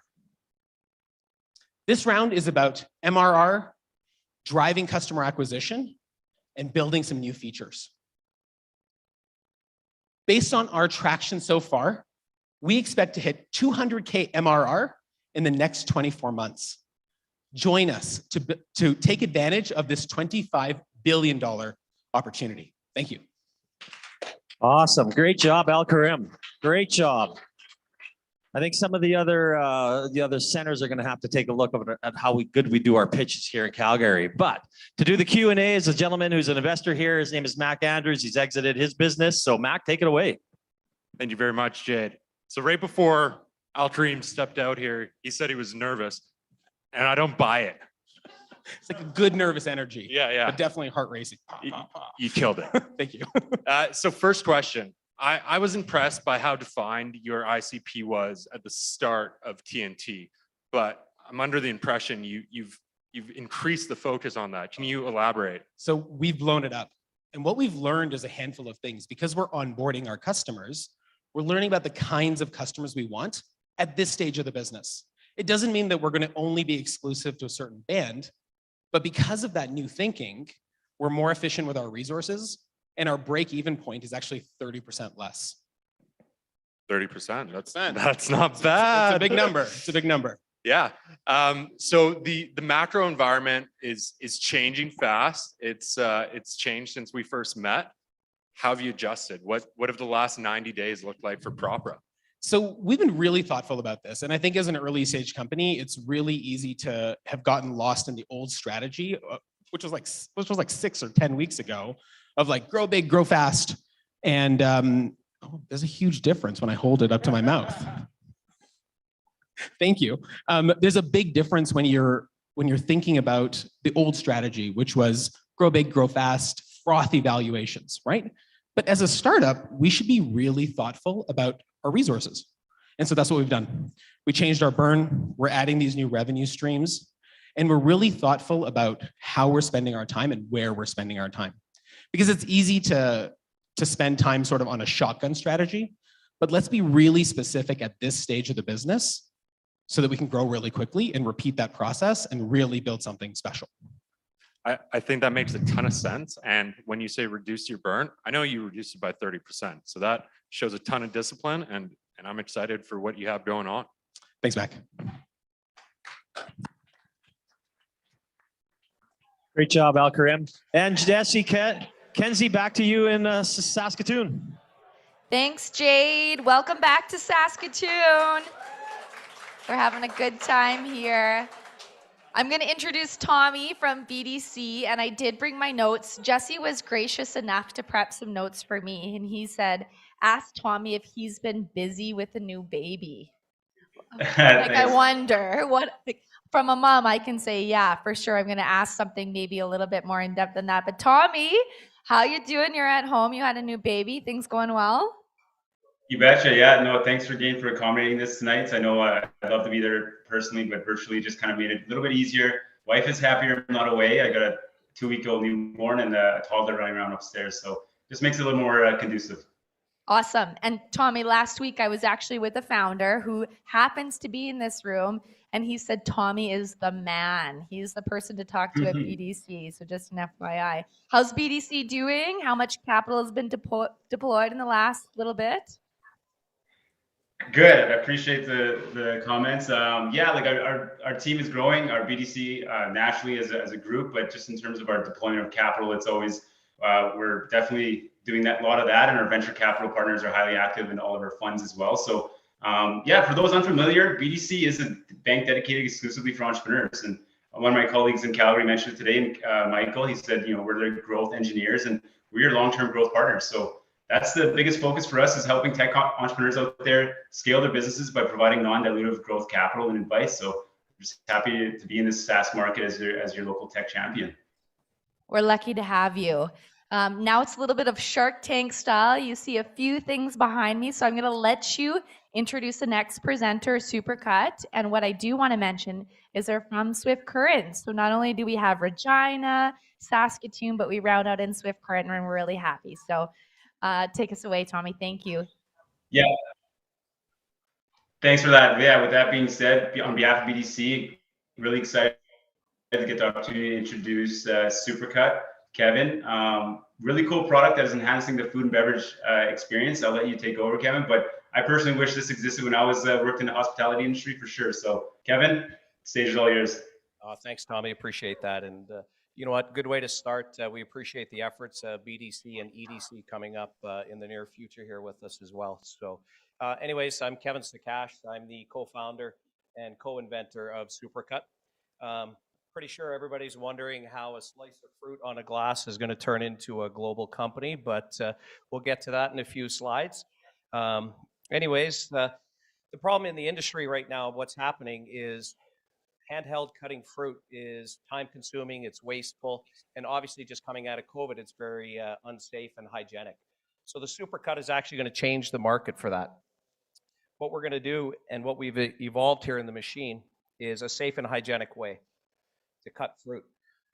We have over 750,000 potential customers. And we've also engineered the machine to be global. So not only are we going to serve hospitality and restaurant, casinos, airports, stadiums, we're actually going to evolve into catering companies, grocery stores as well, and even your quick service food and beverage companies. So the SupraCut advantage is that it saves time, saves waste, saves on labor. Those are the obvious ones. What are some really key components about our machine is that it improves the overall health and safety for employees and also as customers. I'm sure we've all been in a restaurant and had a piece of fruit where it looks terrible. You know the employees have been touching it and they've been squeezing it and then putting it in your drink. What we do with our machine is actually it's a handheld, contactless prepping device. So nobody's actually going to be touching your fruit during the entire process. So that's a really important. No other machine exists in the marketplace. So even if somebody is cutting it by hand or using a handheld device, they still have to take a knife and actually cut the middle of the fruit. This is what's known as the courtesy slice in the inside of the fruit. We have 3 patents on our machine. Our patents have evolved. And we have 3 in North America, and we have 1 in Canada that encompasses all of those have been issued to us, and we have 17 years remaining on our patent.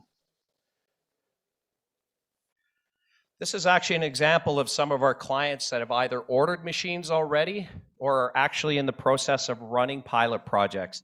In Canada, the machine runs for $4,700. In the US, the machine runs for $3,800 to compensate for the exchange rate. As you can see, there's some very big names on that list. We actually have machines working in Disneyland for the last month. We have several casinos that have been operating the machine, and we have plans for international expansion. We're about to start the process to take our machines into Australia and into the EU. We have a very direct sales strategy approach.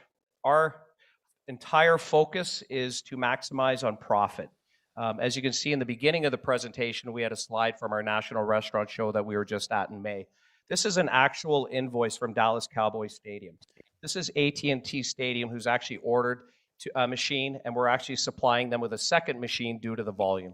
So these guys have signed a purchase order, have the invoice, and we're ready to ship to them next month. This is another invoice for direct sales to Honolulu, Hawaii.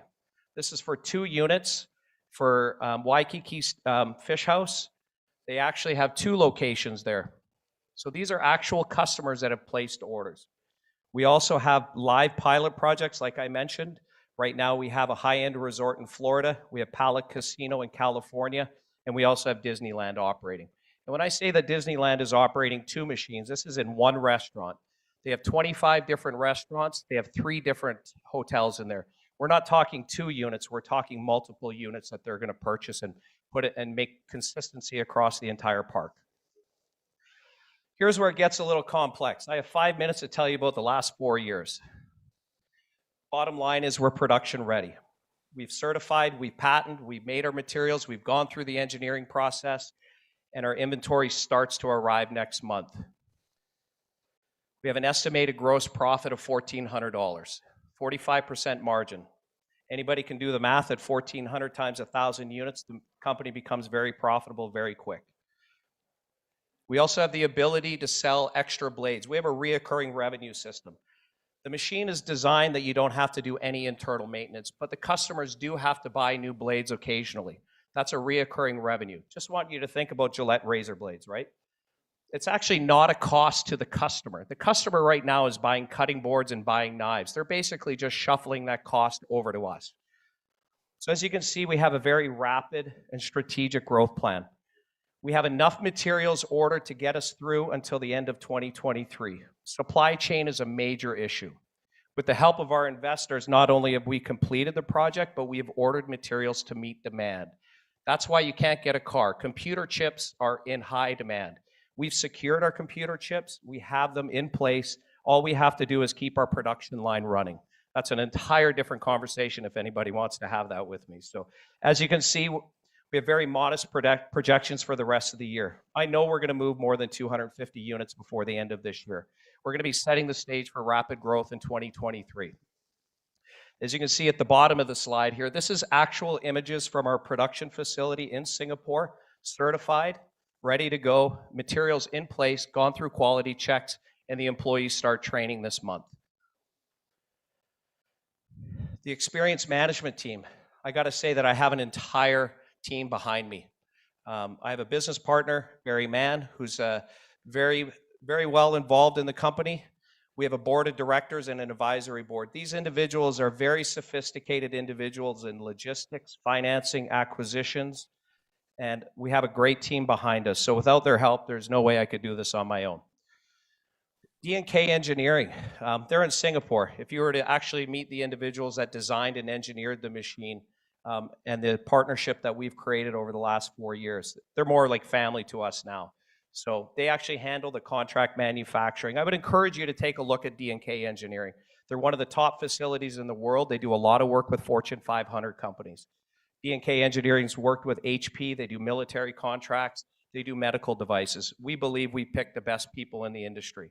They designed, engineered, and manufacture our product for us. SupraCut owns the patents. We own the production molds. We own the company. But you need a contract manufacturer to deliver. They handle all the supply chain for us. What SupraCut is looking for at this point is a $500,000 raise in our Seed Plus. We're going to be involved in the entire global picture of our company. If we expand into Australia, you're involved. If you expand into Europe, you're involved. We're already in the US incorporated, running our operation down there and in Canada. Our share price is $1.25. What's important to know is that you're actually investing in inventory and growth.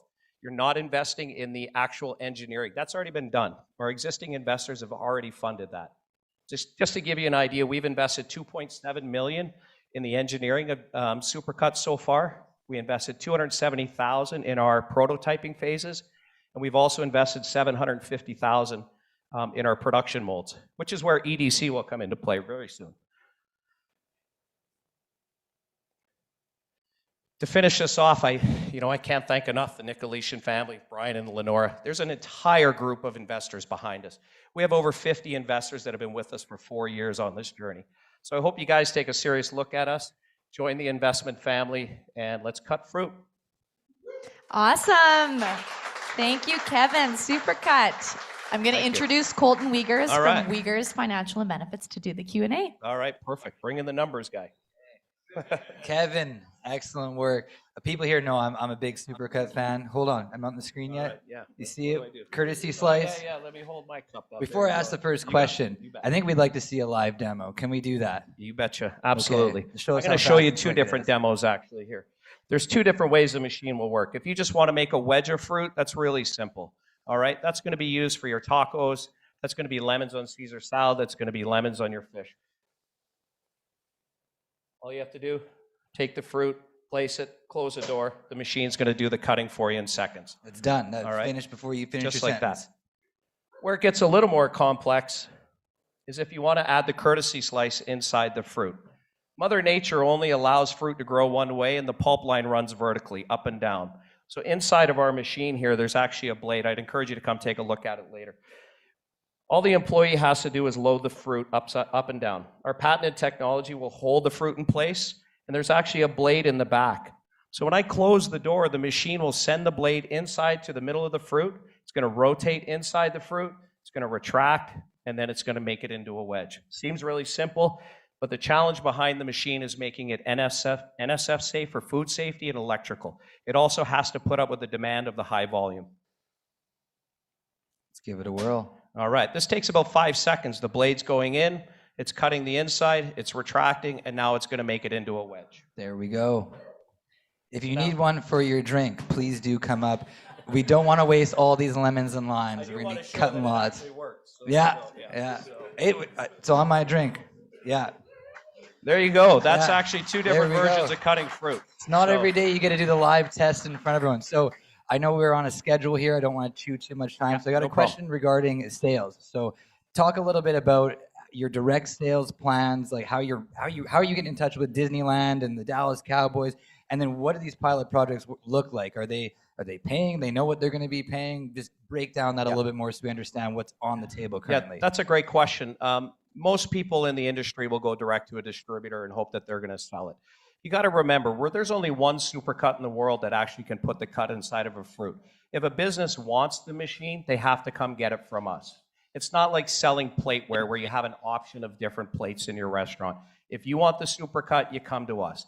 So we've been to many trade shows. We have thousands of contacts. We've proven direct sales. We have a strategy, a short-term and long-term, to bring on our own sales reps to help grow that business. But there's also very educated and very powerful independent brokers out there that have relationships. We have a couple guys in the Carolinas that basically have been there for 25 years. They're eager to sell this machine. Hawaii, for example, the goal is to take the machines over to Hawaii and actually meet with a broker and a rep that can have the Hawaiian region. So. Awesome. So you're going to build up the whole network then once you get ramping up. Exactly. Yeah. Perfect. Well, thank you so much, Kevin. It's great to see it in action. All right. Encourage anyone here in Saskatoon, come take a peek, try it out. You got a whole bag of fruit over there. I've got a few left. You guys are pretty thirsty in Saskatchewan here, yeah. so but that's great. Perfect. Well, thank you so much. Thanks, Great pitch. All right, thank you. Okay, Edmonton, we're going to throw it back to you.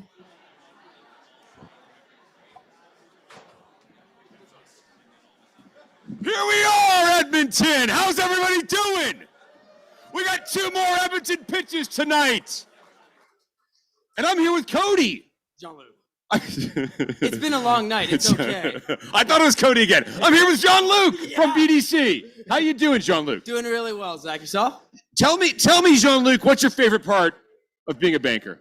Being a banker. Oh, that's a tough one. That's a tough one. You know what? Let me tell you my favorite part about being a banker at BDC. Because it is a little bit different. I get to work with entrepreneurs, people who are fighting every day to, progress their company, get to the stage where they can see it, right? So dealing with people like that, feeding off of that passion, it brings more passion in my day-to-day. Absolutely. More passion, just like the passion we're about to see from our next presenter. Let's hear it for who's up next. Up next is Justin from Scription. Loud round of applause. Let's hear it. Let's hear it for Everyone rise Justin. up. Here we go.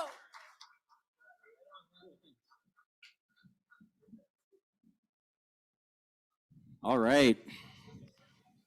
Well, over the course of the next, give or take 5 minutes, I'm going to get this whole room really excited about warranties and insurance. Judging by the lukewarm response, I think it's going to be daunting. But what I'm going to get everyone to do here is to just picture that you own a restaurant right now. Just picture you own it, you operate it, and one of your commercial pieces of equipment, it breaks down and it doesn't work anymore. And just for the sake of it, let's just say you own a McDonald's, and let's just say that piece of equipment is a McDonald's ice cream machine, because I think we can all relate to that. Now, if that commercial piece of equipment is not covered under warranty, which usually it's not, it's a real pain to fix. The maintenance on out of warranty pieces of equipment is an absolute nightmare. You guys have probably heard about it. You guys have heard it in the news that there's issues with McDonald's ice cream machines. It's a symptom of a larger problem where maintenance companies are paid per hour to fix pieces of equipment. What do you think that means? If you're getting paid per hour, why would you fix it fast, and why would you fix it well? Wouldn't you want to increase your billable hours? And what do you think that does for the restaurant? So our solution to this problem is by bundling all of the maintenance fees, travel costs, part repairs into a fixed subscription that the restaurant or owner operator of the equipment pays for. Now, the maintenance company is not getting paid per hour anymore. Now they're incentivized to optimize maintenance. Now they don't want to take their time. They don't want to come back out, and we've resolved that conflict of interest. On top of that, they have a recurring monthly fee that they don't have to worry about whether they're charging $0 or $1,000 in maintenance. It's fixed and it's stable. So we started by building a SaaS platform to streamline maintenance and repair delivery. We worked with 7 major maintenance repair companies spanning 30,000 commercial locations, 60,000 pieces of equipment, and more importantly, we collect over 125 different data points on every single maintenance and repair call in our network in North America. That means part costs, what was broken, how long it took to get there, and we are using all of that data to create personalized warranties. And that's what this play essentially is. And how it works is that we use that data, we offer the SaaS platform to the maintenance companies for $780 a month. That gives them all the tools and features they need to be able to offer these warranties to their clients, but it also acts as validation, right? Because we don't want maintenance companies that just kind of want to limp in and maybe come in. We want to charge them to make sure that they actually want this and they want to offer these warranties to their clients. So that's a B2B SaaS relationship between us and the maintenance companies, and then the maintenance companies offer the warranties to their clients. So we collect a 15% commission on every transaction that goes through our platform off of the top line warranties that the maintenance companies sell to their clients. So traction is two-sided. We're feeling it. We're feeling a soar of traction on both sides of the coin. In terms of the maintenance companies, we're collecting $5,500 of USD MRR just from these companies signing up for the SaaS platform, anticipating these subscription warranties, and that's set to grow to over $25,000 in monthly recurring revenue by end of year. And that's just because these maintenance companies want that sweet, sweet monthly recurring revenue. They want to sell warranty contracts because they make money. And on the other side of the coin, the personalized service contracts, we got over $100,000 a month in top line premium signed up with top line brands like McDonald's, Casey's, Burger King, all because they want to solve this conflict of interest. They want to stop having their equipment broken. They want to stop being a meme. They want to actually serve ice cream, and they want to serve all their food to their customers. So what do you do with an amazing opportunity and you know, a great market, a great solution? Well, you need a good team to act on it, and our team is absolutely fantastic. I'm honored to be working with these people. The tech team came from a previous warranty exit. We raised 1.2 million, scaled to over 20 employees. We got 2 master's degrees in machine learning, 5 bachelors in computer science and engineering. They're absolutely incredible. The CTO is way smarter than me, but I love it. That's what I live for. And on the business side, we've got decades of experience in the field service industry and this kind of trust that comes and brings these customers. We spend $0 on sales and marketing because they just trust our COO and they trust our team. It's that executive confidence that we can bring. Now, the other reason that our team is good is because we know what our exit strategy is. We want to get acquired by an insurance company. And the reason for that is because an insurance company, if they acquire us, they pay an 8 to 10x multiple on the top line premium. And I know I don't want to get into the details, but basically, if we make 15% commission, I mean, that's great and all. But if we're getting acquired on top line premium, that means the acquisition numbers are huge. And that's why we see reflections in the market. Look at Extend. They went from 0 to unicorn in 24 months. And that's because that they're valued at their top line premium and the contracts they sell. And these contracts are highly valuable. We're talking about a multi-billion-dollar industry. I don't think it'll surprise you to know that warranty and insurance is an absolute cash cow. It is. Hundreds of billions of dollars spanned over multiple different verticals, and we're starting with commercial food service. And the reason for that is because we have an exclusive partnership spanning $2.5 billion in assets. All assets that our partners want to start shifting over and selling these warranties to for the same reasons mentioned above. They want that monthly recurring revenue. And what does $2.5 billion mean? I'm going to get you to crunch some numbers right now, because the average warranty contract that we sell is worth about 1% of the capital cost of the equipment's value. It's a long sentence, but I'll make it very simple. A $20,000 ice cream machine corresponds to about a $200 a month contract. So what does that mean from an economic calculus on that number, 2.5 billion? That means that if we cover just 20% of the market, which is a highly conservative number that our partners want to reach, we'd be looking at over 60 million in ARR in top line premium. Top line premium. Remember that that's our exit strategy as well. So all of this is motivating us to raise a pre-seed round. We're raising $1.2 million at a $6 million valuation. We have more clients lined up than we can actually act on. The demand is actually hurting us. We need the capacity to deliver on these clients. And we're super excited to announce that we're being led with one of the best, not one of the best, the best InsurTech VC in North America is backing us. We only have about 350,000 left to allocate in this round, and we're going to be a little bit picky behind it. We want to ensure that we're bringing in VCs that are tactical, strategic, and there for our follow-on rounds. We're going to move from working with the maintenance companies. Eventually, we're already talking to manufacturers. We're talking to Caterpillar. We're talking about Middleby. These are billion-dollar manufacturers that are saying, hey, look, maybe we can offer warranties that are personalized from a manufacturer level. We've got tons of exit opportunity, and this is super exciting. I'm happy to be here, and yeah, thank you so much. All right, who better to ask a question than Rob Davey, who's with Kodo and Laser City, where he deals with children breaking his equipment all the time. Cool. Thank you very much, Justin. That was awesome. And just a heads up, this was not a deliberate design coordination that we were going to wear the same outfit. I am a big fan of Justin's, but I'm not copying his outfit this evening. This is just, serendipity. Quick question for you, Justin, about the insurance companies. Like right now, obviously you talked about insurance company hopefully acquiring you one day. Great to have an exit plan in mind. You're going to work with insurance companies to underwrite what all these premiums so that you're not the ones having to deal with all that stuff. Why do the insurance companies want to work with you to do that underwriting? What's in it for them? Yeah, that's a loaded question. Yeah, I know. There's two answers. The first is that you guys have to understand an insurance company is built like a very sharp pyramid. It's highly bureaucratic. It's very difficult to innovate, but they have a buttload of money. So what they do is they typically acquire innovative startups and they just use that as their technology. Now, the reason why we're so attractive in the eyes of an insurer is because typically insurance companies are built on one single metric, which is time. They base risk on time. I just told you guys early in the presentation, we base risk on 125 different metrics. Think about what an insurance company has to do to reinvent their underwriting process. And then think about what we have to do with our machine learning and data science candidates. Another aspect behind why we're so attractive for an insurance company is we are the only warranty solution on the planet that has an ongoing reduction of claims. Remember, I just said that we have a platform, a SaaS-based platform that aims to streamline maintenance and repair, and that is the source of the claim cost.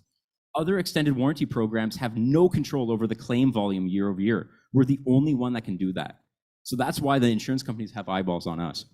Yeah, I've spent a lot of time looking into kind of Scription and what you guys are doing, and this is genuinely a win-win-win for everyone that's involved, unless they're a company that's not you. It's gonna suck for them, but otherwise it's gonna be awesome. So yeah, give it up for Justin and Scription.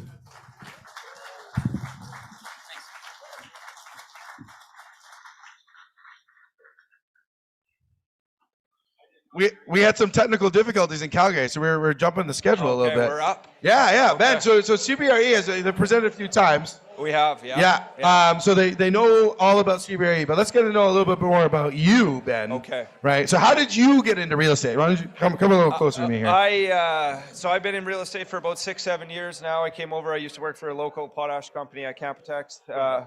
Came over when we opened the CB office in Saskatoon.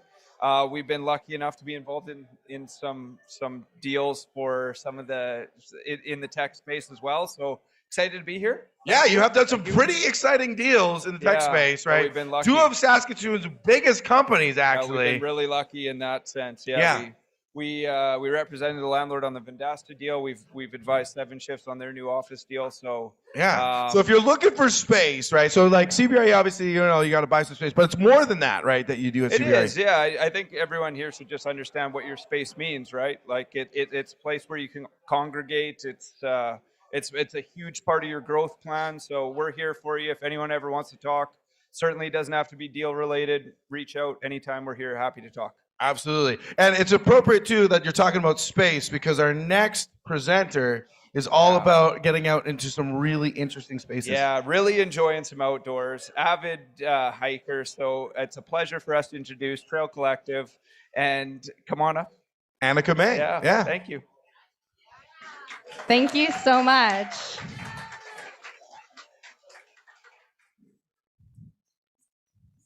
All right, I just wanted to say thanks for having me here today.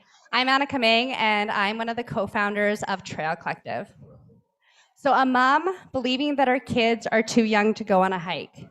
A parent with a disability unsure of how accessible a trail really is. A hike across multiple platforms saying it's easy when in fact it's hard, even for many adults. And a family who is so excited that they finally got outside, only to realize that they had passed through an avalanche path on their hike. That was my family 7 years ago. So the problem is that families do not have access and a convenient way to find reliable trail information that will also keep them safe outdoors. And why does this matter? The outdoors reduces stress, anxiety, improves mental and physical health, and builds connections.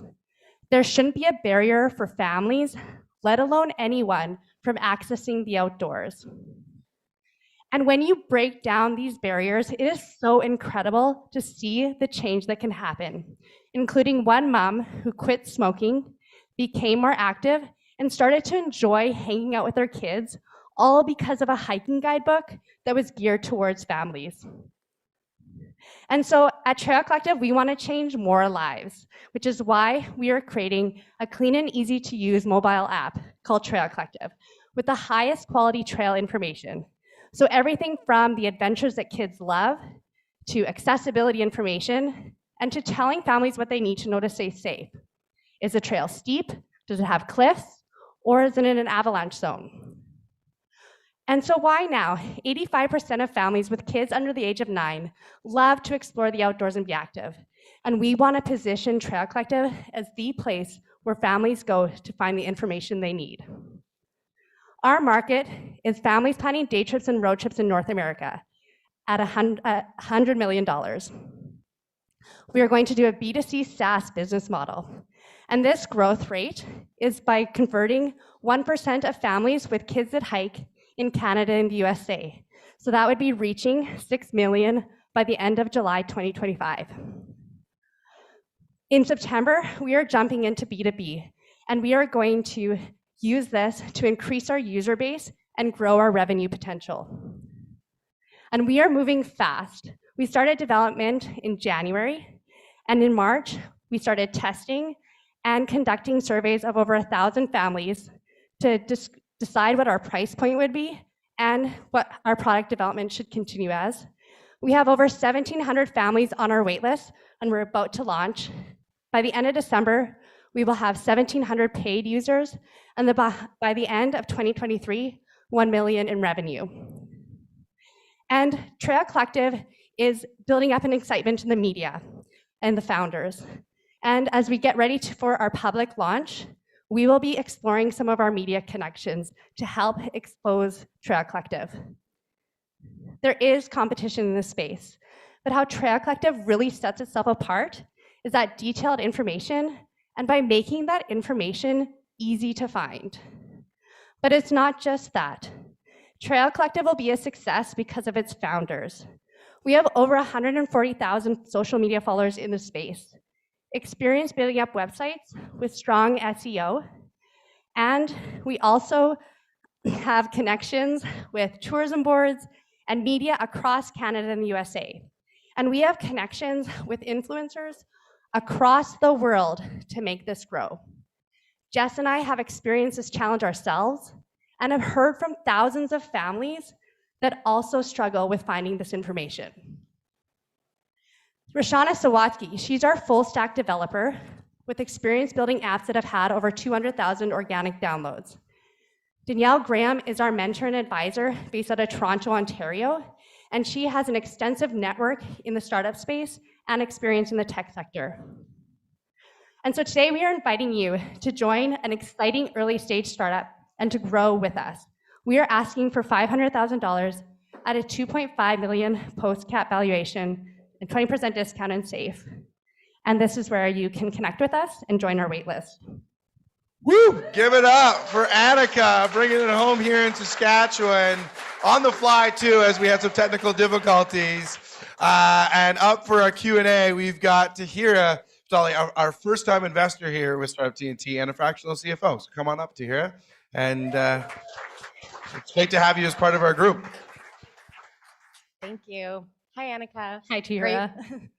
Great pitch. It's been really nice getting to know you over the last few weeks. Yeah. So tell us about how, tell us more about your, I know you don't like this word, but you and Jess are a little bit of social media influencers. So tell us about that. I'm giving you permission to brag a bit and tell us how that's helped you develop your product and connect with your customers and the excitement it's built over the app. Yeah, I think it's been really valuable for us because we can connect with our audience and the people who we are creating this app for. And it's really helped us to come up with the features, come up with future planning to meet their needs. We have, 5 Facebook groups across Western Canada that we are able to ask questions for at any time, including one question was, how do we, name the little things that kids love on the trail. And one mom said, my 16-year-old daughter gave us the idea of adventures. And we had a whole poll going on, and that's how we came up with naming it Adventures. So I think those little things kind of engage the community and get them involved in the process. Awesome. And tell us again why TrailCollective, there's room for TrailCollective with the competitors in the space. Yeah, our competitors, they just don't have the information as easily findable on their systems. A lot of it runs in the comments. It's not able to be easily found. And we have it right there at the top so that they can find it. We also Jess and I have connections within the outdoor family space and with influencers that are across the world that can connect with these families. And so we're able to directly meet their needs and connect with them easily. Awesome. Thank you so much. Thank you. All right. Hopefully we can head on back to Calgary now. We'll yeah. Are we good? There you are. Love it. Awesome. All right. We've held the suspense long enough for the last awesome Calgary company. But before we get to it, there's two folks in the audience. I think they're both down there trying to offset the money they donated to the beer tab. But Adrian and Kyle, thanks for your contribution. $100 each towards the bar tab. Enjoyed drinking most of that tonight. Beers at Startup TNT if you're interested in that kind of thing. So that being said, the next sponsor is Ron with Health Cities. He's going to introduce, and Dave Philo is going to be doing the Q&A period. Thank you, Neil. So my name is Ron Slaggy with Health Cities. So great to be here. So you might recall that my colleague, Cassandra, introduced Health Cities about 2 hours ago. So this is now an exam. No, it's not. But if you want to talk, I'm around later. If you're intrigued to talk about Health Cities, what we do, what we're all about, I'll be here to answer any questions. Love to discuss all that stuff, especially when it comes to digital health. But I will spend a little bit of time here because I have the mic. Just to remind everybody in Edmonton, who I understand can hear me, and anybody who can get to Edmonton by this Monday at 2 p.m., Health Cities is having their first in-person event for the first time in a long time. So it's our next event in our series of companies growing companies. So if you're very interested in digital health and medical devices and you're working through clinical development, you want to make sure that you're generating the data you need to have a very strong value proposition to go to procurement with the health system. This is the event for you. Okay, so if that is something of interest to you, I would suggest you run, not walk, to healthcities.ca and register today because seating is limited. So with that now, I'm very privileged to introduce our next presenter, who is with YR Plans. Please give a warm welcome to John Carey.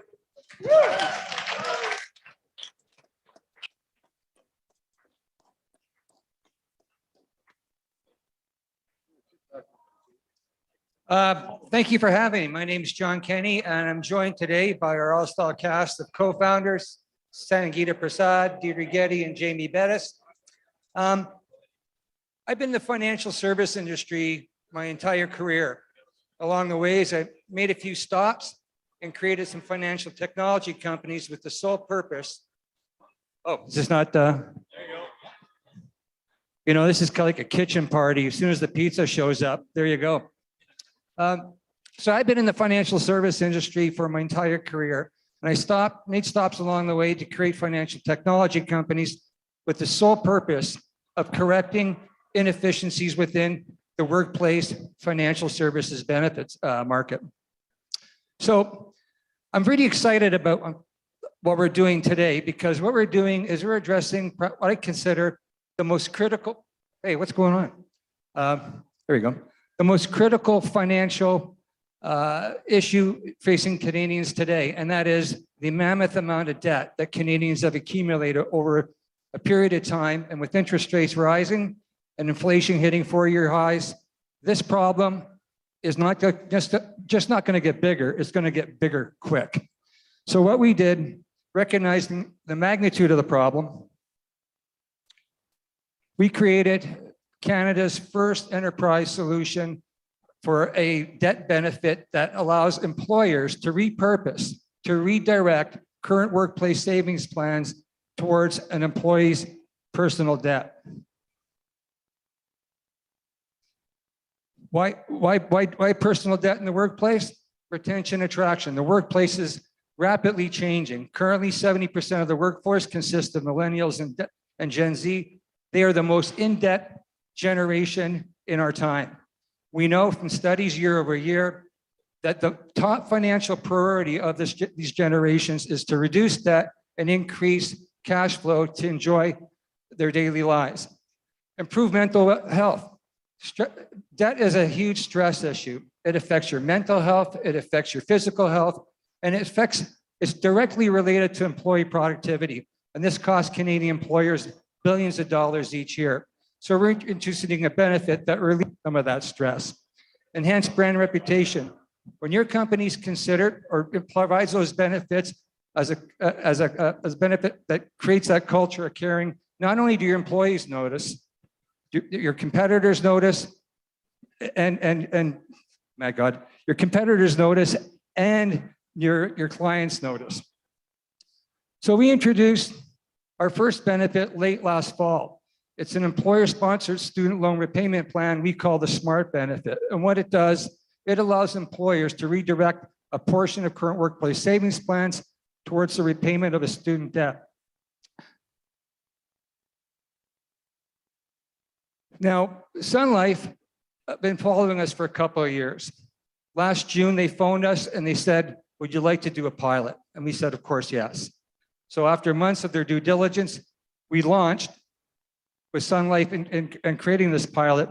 And the pilot was supposed to go for 6 months. After 4 months, they said, we've surveyed our clients, we've evaluated your KPIs, and they've deemed it a success. So we're quite excited to move forward with Canada's largest and fastest growing workplace group plan provider.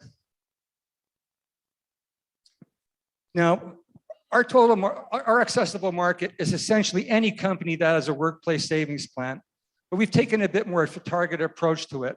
What we've done is we have identified based on demographics and plan design, we've identified 11,000 companies that we consider best fit, which provides about $110 million in annual recurring revenue. The way we sell is 3 ways. First, we use strategic providers, which we call product manufacturers. That includes companies like Sun Life. We also sell through channel partners, which are independent benefit advisors. And the third is direct sales. Now, arguably, we could be more aggressive in our direct sales, but having said that, we're now receiving unsolicited phone calls from some of Canada's largest companies that have now become aware of this benefit. So word is beginning to spread.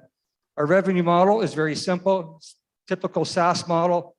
We charge an annual fee, and our second principal revenue model is what we call a participant access fee. It's a small monthly fee per participant, but as user engagement increases, that becomes a very meaningful revenue stream for us. We want everyone to know that we are not a one-product pony.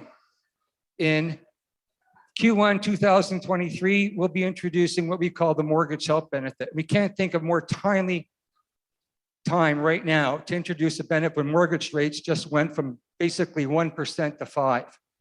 And many Canadians are going to be facing this hardship. And it works in the same principle as the SMART benefit, that it allows employers to contribute to the monthly repayment of a mortgage holder. What does this do for our plans? It triples our participant engagement revenue. And for users, our estimation based on the kind of mortgage and the term of the mortgage, it will save mortgage holders, those employees, 8 to 12% in mortgage payment savings every year, which we believe is a true inflation fighter, is what's really important today for those people who are looking to buy homes. Because we vertically market to those people, those clients that already have the SMART benefit, low client acquisition fees means bigger margins for our company. And we're going to release the beta version of this in the first part of 2023. The traction we have right now with existing clients and we have in the pipeline, we're very confident we're going to meet this year's numbers, and we're already booking revenue with prospects in the pipeline for 2023. Here's the opportunity. Our team, we are not new to this. Our CEO, Sangeeta, I met her about 20 years ago. She maybe 18, maybe 25. Anyhow, she was heading up and starting one of Calgary's most successful trust companies. I'm the co-founder of Solium Capital. I met her when I was doing that. Deirdre Getty, she was perhaps the first instigator of creating Alberta's first collectively non-bargain pension plan in the province. So we've got the experience. We've done this before. We validated our product. We got high market demand, and we got a strong strategic partner to move forward with. We are the first in this market. There doesn't exist a benefit that services and talks to the debt of employees that we do. So it's all completely in service. We're highly scalable. That's what enterprise software does. Our client acquisition costs, as I said, are low. And we got a very defined roadmap, starting with the student loan benefit, the mortgage benefit, with aspirations of taking this record-keeping solution and white labeling it to European partners. We're conservatively capitalized, and we're building an awesome company. We're raising $600,000. Principally, all of it will be going to finishing our mortgage benefit product and scaling for the growth that, and the clients that we're onboarding in the coming months. So if you'd like to be part of it, please join us.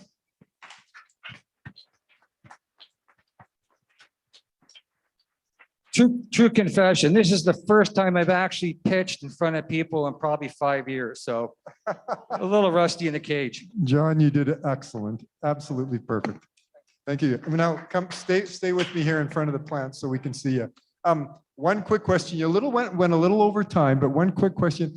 Give us an idea on kind of what kind of moat you have for this business. What's going to keep others out and what value you've created? Well, moats are interesting questions because if you have a moat and don't get competitors, that means it's a red flag for a product that's crappy. But our moat is twofold. It's intangible and tangible. The software that we built is one thing, but we're in a highly regulated business. So a lot of government conversations, a lot of privacy, data security. So anyone who wants to get into this business is going to have to really do the market research to get the intelligence and talk to the various lenders and government, particularly in the student loan market. So I think our moat is deep. We expect competitors. We want competitors.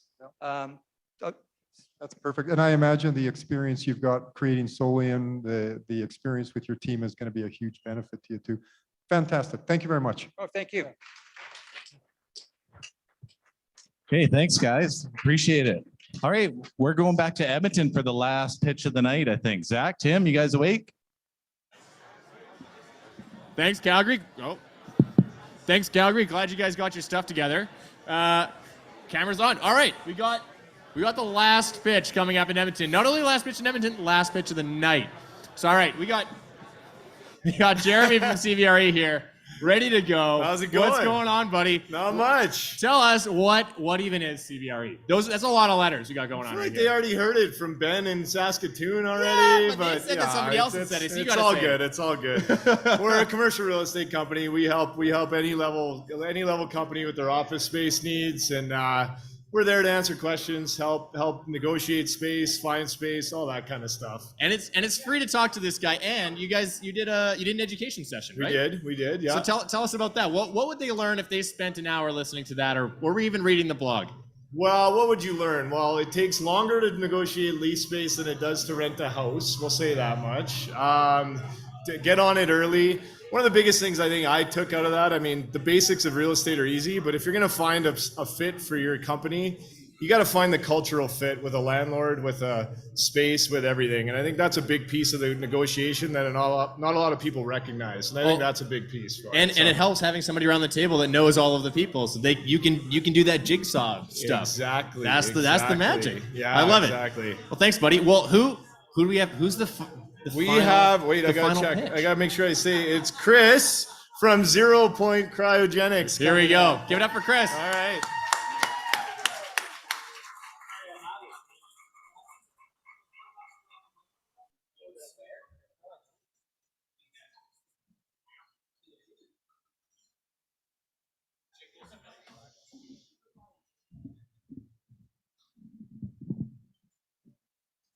How's everyone doing on this fine night?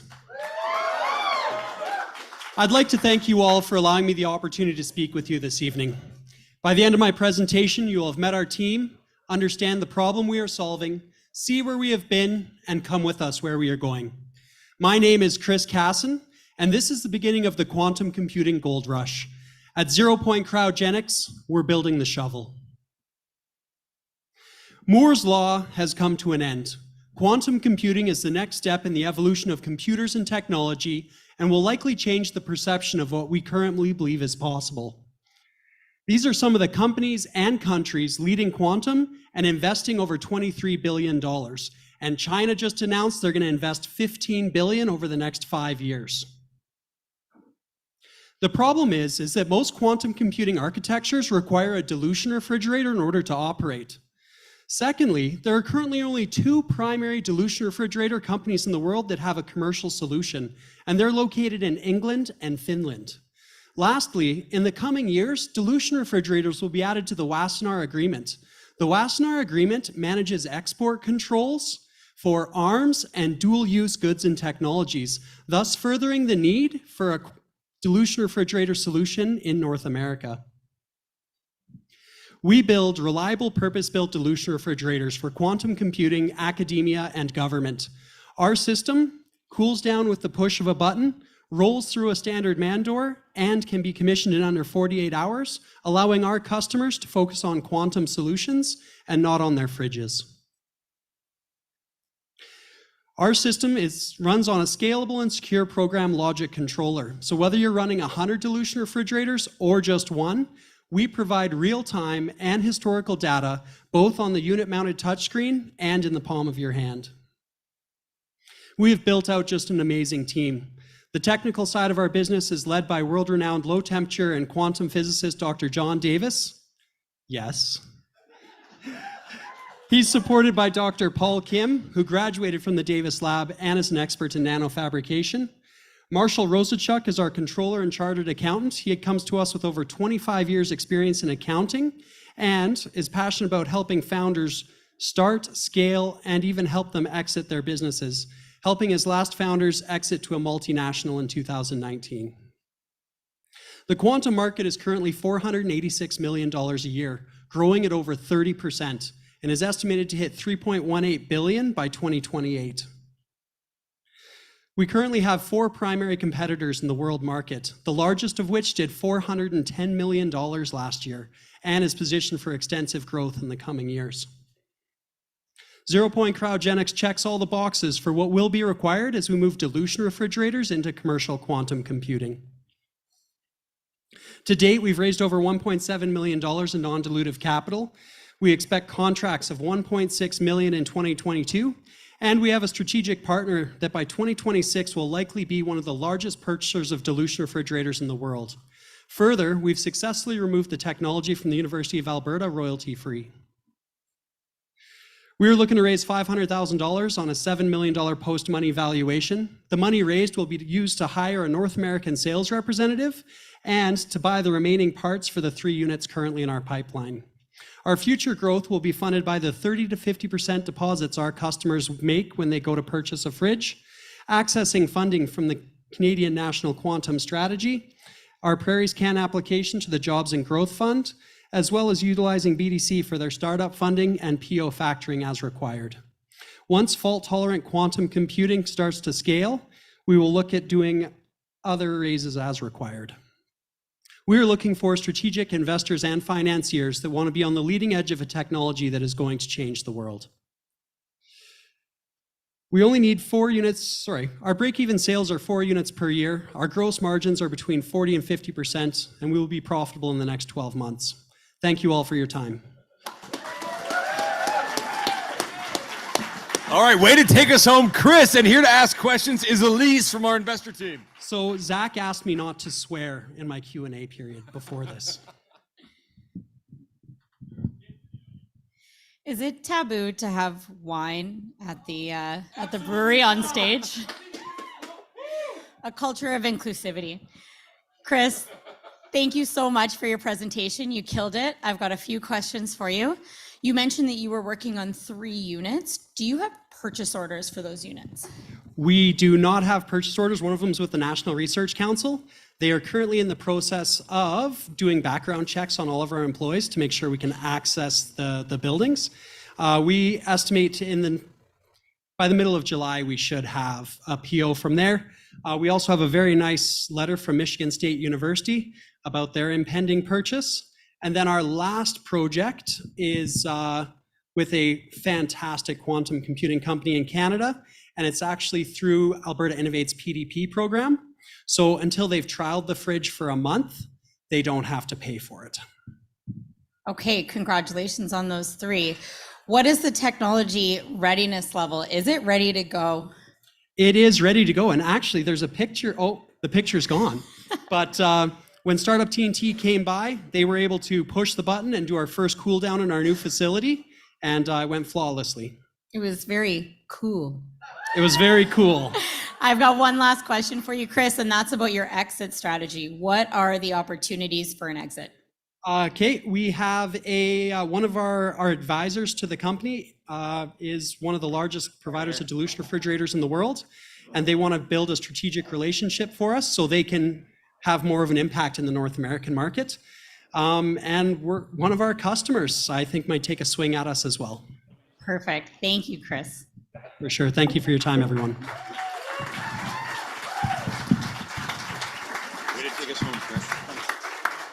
Thank you, Chris. Thank you, Elise. Way to take us home. That's 18 pitches tonight, everybody. Let's hear it for all the entrepreneurs.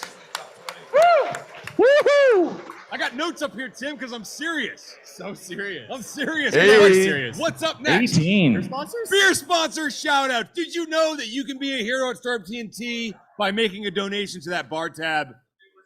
Who wants to hear about some of the heroes in our community? Well, by donating to beers at startuptnt.com via e-transfer, we have a few people on our list. We have Jocelyn, our event planner. Jocelyn, here, our making event the magic planner. happen. Everybody quiet down 1 second. Andrew Cadell. Do I know Andrew Cadell? Andrew, where are you? Saskatchewan is having so much fun we can't hear you guys. for Andrew. In Saskatchewan. That's the shred guy in Saskatchewan. It's the shred guy in Shred Saskatchewan. guy in Saskatchewan. Talk That's to who it Andrew. is. Andrew Kudell donated to the tab. There he is. There he is. He's there right he over is. there. He's right over there. Give him a big shout out. We got Well, we got Adrian our Mitchell in regular Calgary. donation Adrian out here Mitchell, from one of our investors Terry donates Hill. every single Adrian time. Mitchell. Most consistent beer donor. Oh, he's probably deliberating already. Jay, he's out there drinking the beer he bought. Adrian is. And Kyle Konofsky, he's probably gone deliberating as well.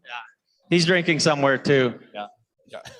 Okay, boys, we have an important job to get done. So should we get to it? We need to Let's do get some after it. deliberation, Listen to we some can- great if I- entertainment, and make some Wait, decisions. hold on. I think there might be 1 or 2 more beer sponsors we got to give a shout out to. Hold Yeah, on. Alex Kazicki here in Edmonton. Alex Greg Kazicki Sherburne in Edmonton. here in Edmonton. And it could be you. If you let us know, we can make this happen. I'll give you a shout out. It's nice. Beers at startuptnt.com. Beers that start. Okay, listen, we're about to go do the deliberation. But before I do, I want to give a quick thank you to the people that are making this event happen. Let's hear it for our operations team. Zach, bring your mic. Yeah, thanks, Don. Yeah. BD. Tom, BB. Jonah, Oh, BB, yeah, big Jeremy, time. Crushing Jocelyn. it over here. Let's hear it for Fantastic them. job. Amanda. All the Amanda. entrepreneurs that pitched. All the investors. All of our sponsors. Yeah. And of course, the AV team. Thank you, everybody. Absolutely. All right, investors, we need to go to our deliberation. We have a very, very important decision to make. We're back in what, 40 minutes with the answer? We'll be back in 40 minutes with the answer. Investors, the clock is ticking. Or less. 40 okay? minutes. Yep. All right. We got thank pizza, you, everybody. we 20 got or beer, less. we got wine, we got Back water. with the winners in 40 minutes. All right, guys, Edmonton is ready. Edmonton is ready. Nice. Listen, I want to do a quick recap of what's happened tonight. Okay? Team, do we have those recap slides up there? This is kind of a culmination of a lot of hard work. The investors that put a lot of time into it, the entrepreneurs that put a lot of time into it. I don't have the clicker, so I'll just verbally cue you. This one? There it is. Oh, there it is. There it is. So just remember what's happened tonight. We started with 100 deals that applied to our summit back in April. We spent 8 weeks as an investment team talking to these companies, learning a hell of a lot about them. And, everyone committed $5,000 up front to the process because they believe in the existence of great local startups. here in Edmonton, here in Calgary, here in Saskatchewan. And today we're about to make the decision live right before your very eyes. And I just want to say, to me, this is very personal. This is how angel investing should be done, with friends, with entrepreneurs that are our friends, over good times with good people. Tim's my friend. I met him right here. We do this together. Every time we do this, I learn so much from the entrepreneurs, from the investors, even brand new investors that never invested with us before. They teach us things. I love it. So a big thank you to them. And also a big thank you to the companies. VC fund? The VC fund. Yeah. The slide order changed. Sorry. Let's go to this one. Let's go with the summit partners. Let's hear it for the summit partners. One last time. Look at all these people. Look at all these people. What's the next slide, Tim? Now I'm not sure what's coming next. Let's go to this one. Look at all these partners that help us put it together. I think there's 3 partner slides. We have so many partners. That one too. Tim, let me hand it over to you, though. Tell them a little bit about this brand new project that you're working on for all of us, TNT Capital. So this is the first 4 summits, the first 12 winners that we've had. We've invested over $6 million into startups. Angels are fantastic at getting, we started with, let me go back, however many slides it is. We started with 102 companies. We worked for 8 weeks. We end up making deals into a number of companies that we're going to find out later on. But we work to get to a deal. We write the check, and then the companies are like, great, we have money, we're going to send you updates. But they need help to get to that Series A stage. And so the whole point of TNT Capital is for us to be able to write a little bit of money in alongside the angels, but then we want to pair up an active entrepreneur, somebody who's actively running a company, has done Series A, Series B, help them get there, and also another seasoned investor that's looking at being a VC investor to help build up that VC community.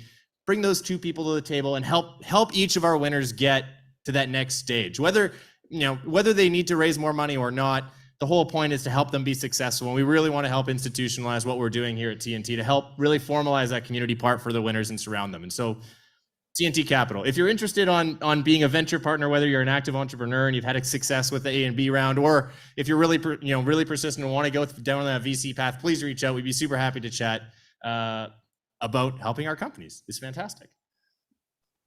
Let's hear it. Let's hear it. So the winning deals tonight will be receiving the first investments from the TNT Capital Venture Fund. Yeah. That's an important thing to mention. Each one's getting an extra which I 50 grand. think tees it up to go back to Saskatoon. Why don't we take the slides down? Let's bring everybody back on the screen here. Where's Jesse and Kenzie? What's going on right in here. Saskatoon, guys? I'm here. You've been here the whole time? Really? Oh yeah. We've been here the whole time. Just listening. Yeah. You guys are doing great. Yeah. Waiting to get pinned up on the screen here. Yeah. All right, we're going to pin you on the screen, and then I think we're ready for the big announcement. Saskatoon's going to kick us off. We'll do every city in succession. All right, well, we're going to start. I want to make Wait, sure. hold on, no, I'm on you the screen can't in announce front it of till me. we can all see it. Hold on. Yeah. What's going on? Technical hosts. There we go. They are. Look, there they are. Here they are. Here they are. Very excited, Kenzie. We made it all the way here. Put all 3 of us up there. Yeah, Put all 3 of us up it was a tough deliberation room, as I'm sure it was in Edmonton and Calgary. And I've got some champagne here to celebrate with And the listen, winner. we're going to take a different strategy this time because oftentimes in Saskatchewan, there are a lot of side deals. But yet we are going to announce the winner, but I want you guys to know that we're still working on side deals, and that happens for a week after this. So regardless, we still have investors in the room. These side deals are coming in. So in the event of announcing those, we want to congratulate all of our top 5 in Saskatchewan. Yeah. Because they did such an amazing job. And the goal... Plus our alumni deal, Jessica, yeah. The goal is to get those side deals. So tonight Yeah. we're going to announce the winner, but just to note that those side deals keep coming in for a week after. All right. So, Winner. without further ado, 3, 2, 1. Let's hear it for Luxsonic in Saskatoon. Bring your team on up. Thank you. up, Come on, team. guys. Come on up. Come on. I mean, they're developers, so they're a little shy. Come on up. Come on. Come on. Come on. Come on. Come on. Hey. I did not have a speech prepared at all, guys. I apologize, but yeah, come on over. Woo! There we go. Thank you so much. This is amazing. Geez, you know, it's been a long road to get here. We've worked very hard, but this is phenomenal, and we are super excited to work with everyone here in the investment community in Saskatchewan to really launch this rocket ship. Thank you so much, folks, and I'm going to keep it short. That's it. Thank you. Congratulations, Luxsonic. Thank you. Okay, we're going to go to Calgary next. Neil and Jade, what's in store for us?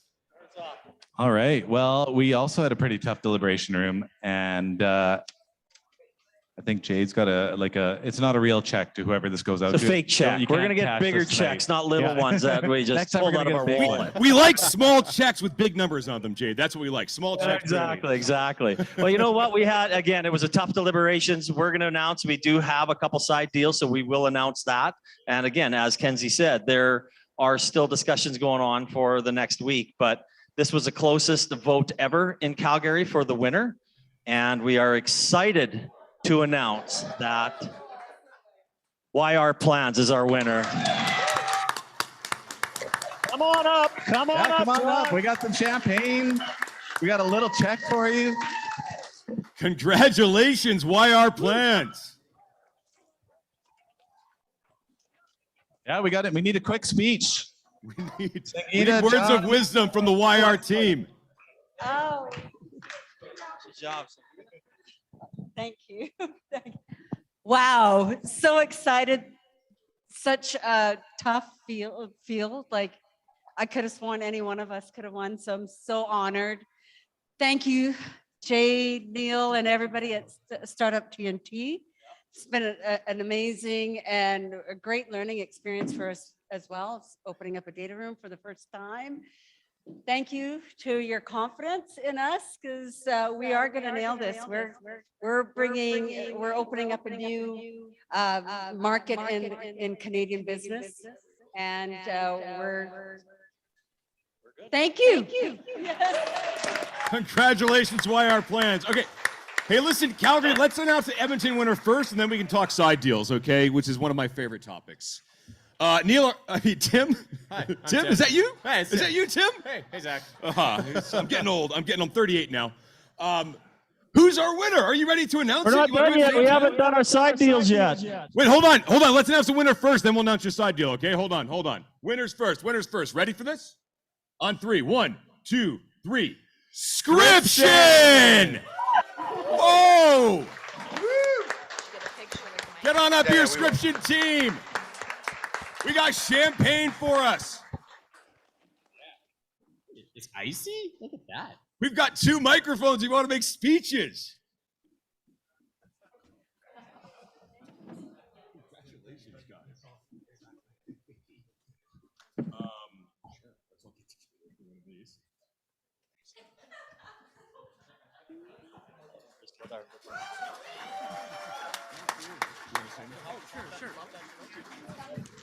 Yeah, I'll take the time to give a quick word to the top 5. It was incredible. I don't think I got the chance to give you the respect to each individually, because I don't think I made it to everybody, but I just want to say it was an amazingly close race, and I'm so proud to be side by side pitching with you guys, and I hope you keep innovating, because I think everyone in the room, I just want to inspire to keep trying and keep innovating, and yeah, that's all I really have to say. Thanks.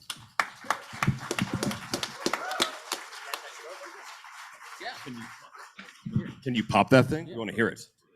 Oh, yeah!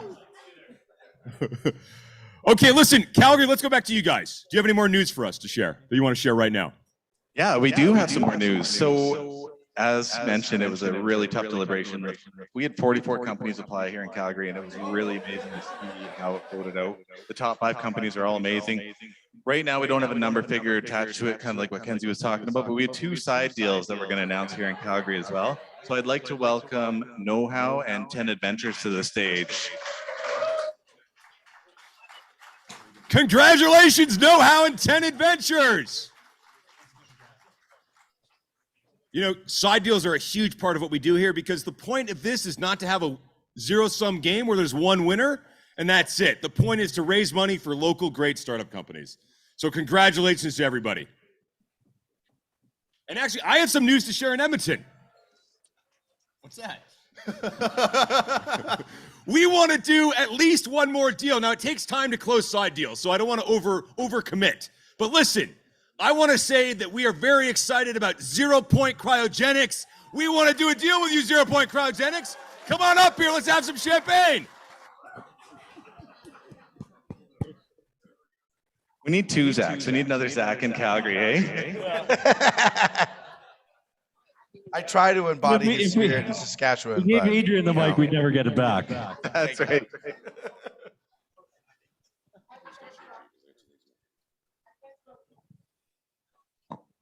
Very We'll do quiet one more when photo op. nothing's happening. One more cheers.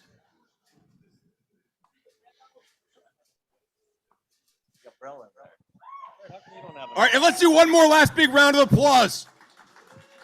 Do we have any final words? For all the wisdom? finalists. Yeah. Cities. Everybody. Yeah.